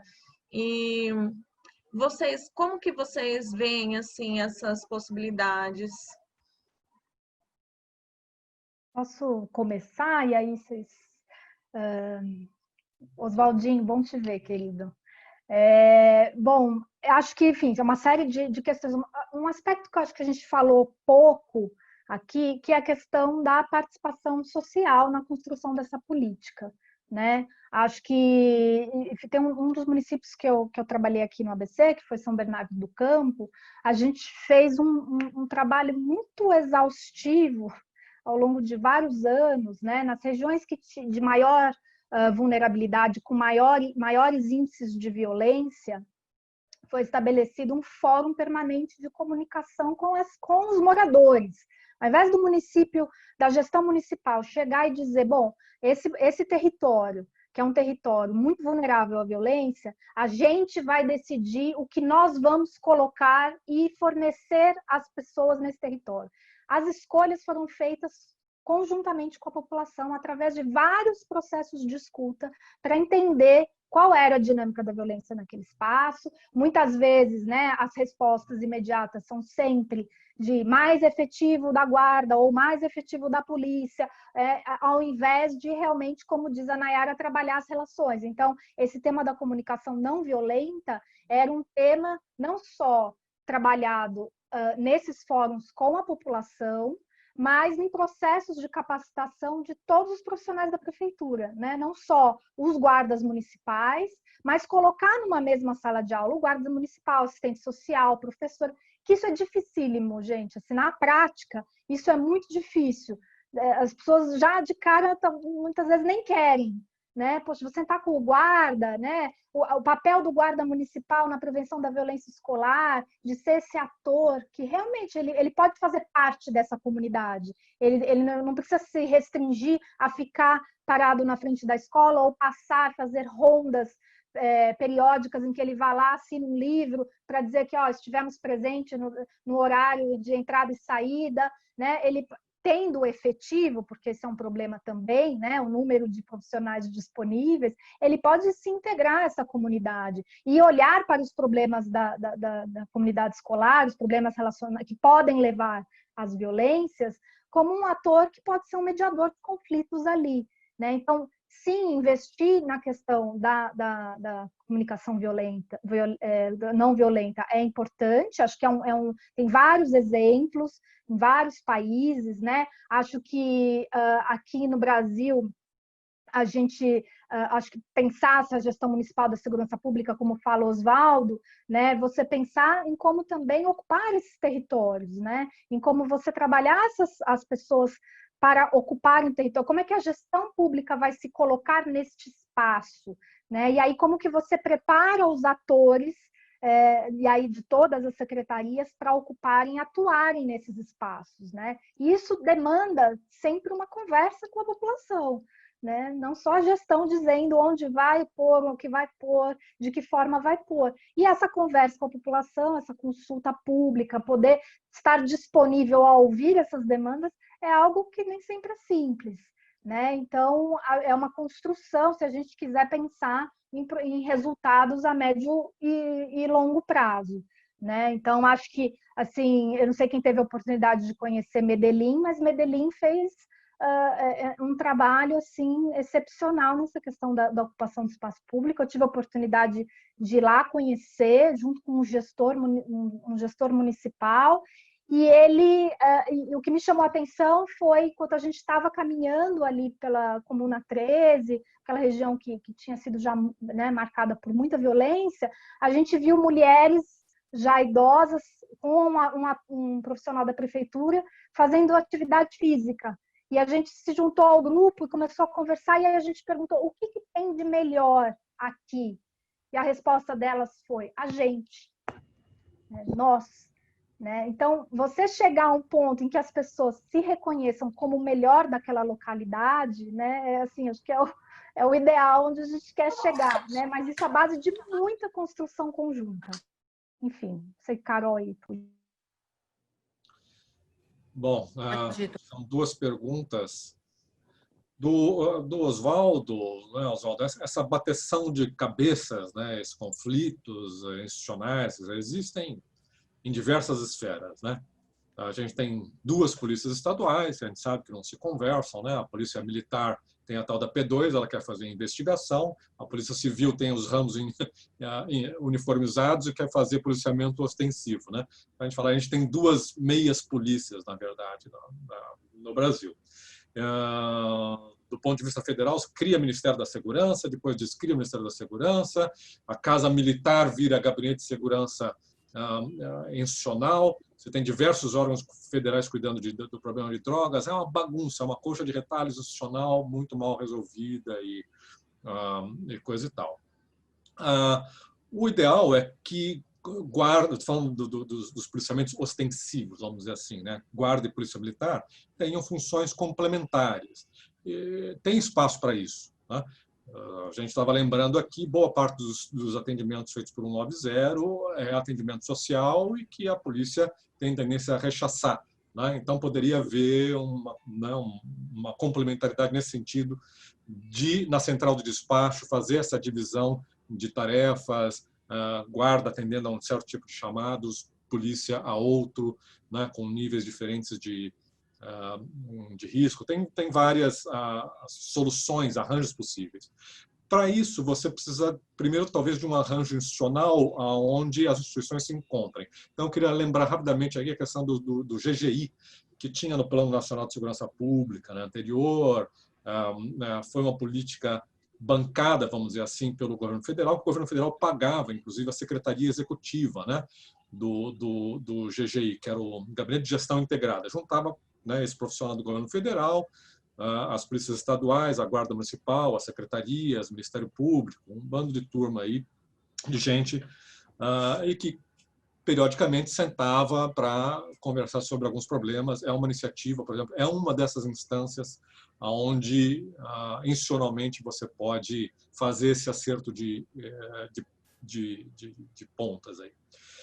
Com relação à Nayara, eu não conheço uma avaliação de eficácia especificamente de comunicação não violenta, mas a Organização Mundial de Saúde, né, fez uma meta-análise há alguns anos atrás sobre diversos programas preventivos, então reunindo novamente o que funciona, o que não funciona. Eu lembro, no caso, eles recomendavam muitas terapias multissistêmicas ou programas de mentoria, né? Você tem pouca gente fazendo isso no Brasil, mas você tem algumas ONGs. Eu lembro agora a Tâmara Biolo, né, a mulher lá do Alberto, né, está fazendo junto com o BID lá para o Ceará. A gente está propondo alguma dessas terapias nas escolas, na comunidade. Enfim, tem coisas que já foram efetivamente avaliadas e essas coisas deveriam ser replicadas.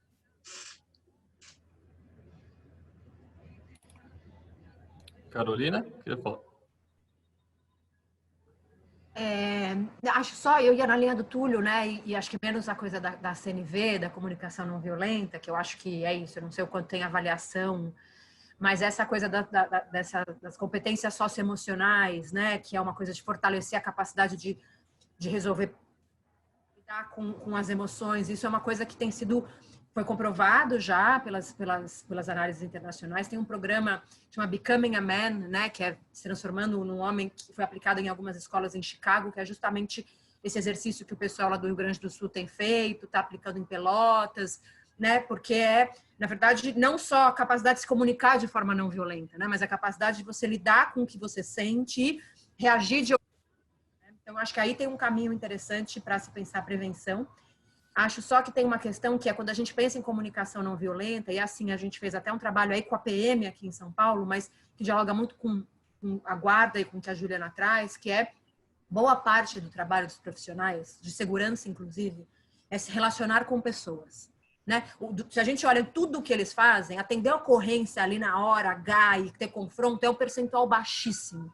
Então, a gente precisa formar essas pessoas para se relacionarem com as outras pessoas. Então, o que a gente estava tentando fazer com a PM era trabalhar comunicação na abordagem, por exemplo, que é fundamental e que, né? E aí você precisa, numa abordagem, você escala o uso de força, né? Você começa, você não sabe se a pessoa está armada que você vai abordar, né? Claro que a guarda é um pouco diferente, mas a guarda também faz abordagens eventualmente nessa situação. Então, pensar em formar para a comunicação esses profissionais, né? Embora eu, pelo menos, não conheça a mesma análise e tal, pelo menos do ponto de vista dos profissionais, do que a gente ouviu na nossa análise, os deixa mais seguros, mais tranquilos, né? E capacitados para fazer uma interação de qualidade maior com o munícipe. E isso é muito importante porque é diferente do que a gente imagina, não é a atuação de Rambo e de confronto e de troca de tiro que predomina na segurança pública. Pelo contrário, esse percentual é baixíssimo. O grande coisa é não tem nada, tchau, obrigada, é chegar ali, fazer uma mediação ali de uma iminência de potencial briga. Para isso, a gente precisa capacitar com outras ferramentas os nossos profissionais. Tem alguma experiência assim de municípios que vocês conhecem que são bacanas assim da gente dar uma olhada? Acho que assim, de forma geral, né? Não, eu ia falar de comunicação não violenta. Eu acho que assim, a gente tem soluços no Brasil, né? O Eduardo Pazinato usa essa expressão de soluços, que tem momentos em que muitas prefeituras investiram e infelizmente esses projetos não continuam. De forma geral, né? Hoje, acho que tem um grupo de municípios, inclusive em parcerias com a Comunita, né? A Comunitas, que tem, enfim, Pelotas, Niterói, Canoas, Teresina, né? Que são cidades que têm essa parceria com a sociedade civil e que têm implementado políticas com um olhar muito baseado em evidências, acho que esse é um ganho, né? E a gente tem as políticas antigas que foram perdurando, municípios. Então, por exemplo, Jundiaí é uma prefeitura aqui de São Paulo que tem uma política muito interessante, que eles fizeram por conta própria, que estava nesse projeto Municípios Seguros, que é legal, que tem uma outra lógica. Então, acho que Jundiaí é interessante. E aí tem as políticas que ficaram na história, né? Assim, essa do Fórum Metropolitano de Segurança, que foi uma articulação regional de prefeitos. Eu acho que isso é muito importante porque fortalece. Diadema, acho que foi o pioneiro, né, Túlio? A gente denuncia a nossa cidade com essa história, mas foi um município que ali no comecinho dos anos 2000 investiu muito e conseguiu reduzir de forma significativa e começou com o prefeito sentando com as polícias, analisando cada caso de homicídio que acontecia na cidade para não deixar, né, que é uma coisa bem de controle do crime, até a questão da lei seca e tal, e tem muita coisa escrita também, né, sobre Diadema, enfim, os municípios do ABC, que eu acho que a Juliana também pode contar um pouco, né, da experiência. Até aproveitando, Carolina, parceria com a Comunitas, tem também o município de Caruaru, viu, Nayara, que a gente fez, a Comunitas apoia lá a criação do observatório em Caruaru, tem sido bem legal, que é essa ideia aí de começar a entender como melhorar as políticas públicas para diminuir, né, os índices de violência, não pensar só no curto prazo de diminuir o homicídio e colocar lá a polícia na rua. Acho que tem que pensar nessa questão do observatório e conseguir entender como melhorar essa política pública, né? Como melhorar pelo município, o que você pode fazer pelo município para ajudar isso. Acho que a Juliana quer fazer mais um comentário.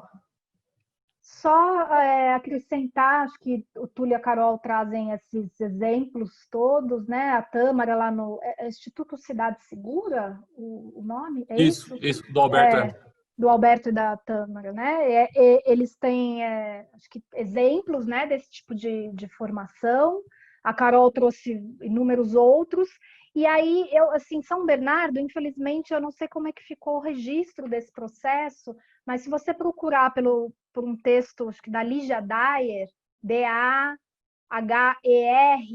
a Lígia escreveu sobre o território de paz, que é esse processo que eu falei de construção junto com os territórios em São Bernardo, que teve uma capacitação específica sobre comunicação não violenta, em que o município chamou a Palas Atena para fazer esse processo de formação com guardas, com os gestores, com profissionais da educação. E acho que ali já conta um pouco num artigo, acho que para a revista AC, sobre como é que foi feito o processo. Acho que sim. Além da tese, da dissertação de mestrado dela também, que é sobre os municípios, enfim, acho que ela fala disso um pouco lá também. E a Cris Villanova, que está aqui, que enfim, é a pessoa que poderia falar muito sobre esse assunto. Nada, tem também na plataforma da Rede Juntos, tem uma cartilha de Pelotas, que foi esse trabalho aí feito pelo Instituto de Cidade Segura, junto com a Comunitas. Então lá tem um material legal também que dá para você pegar bastante ideia.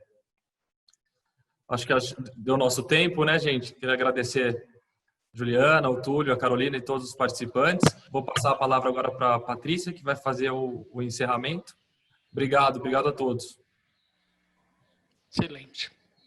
Obrigada, foi acho que produtivo, eu, né, fiquei bem feliz com a interação, a ideia é que a gente tivesse esse bate-papo mesmo, essas mentorias são mais exclusivas e a gente consegue ali endereçar respostas, né, que a gente normalmente não tem tão de bate-pronto numa das trilhas que a gente tem na plataforma.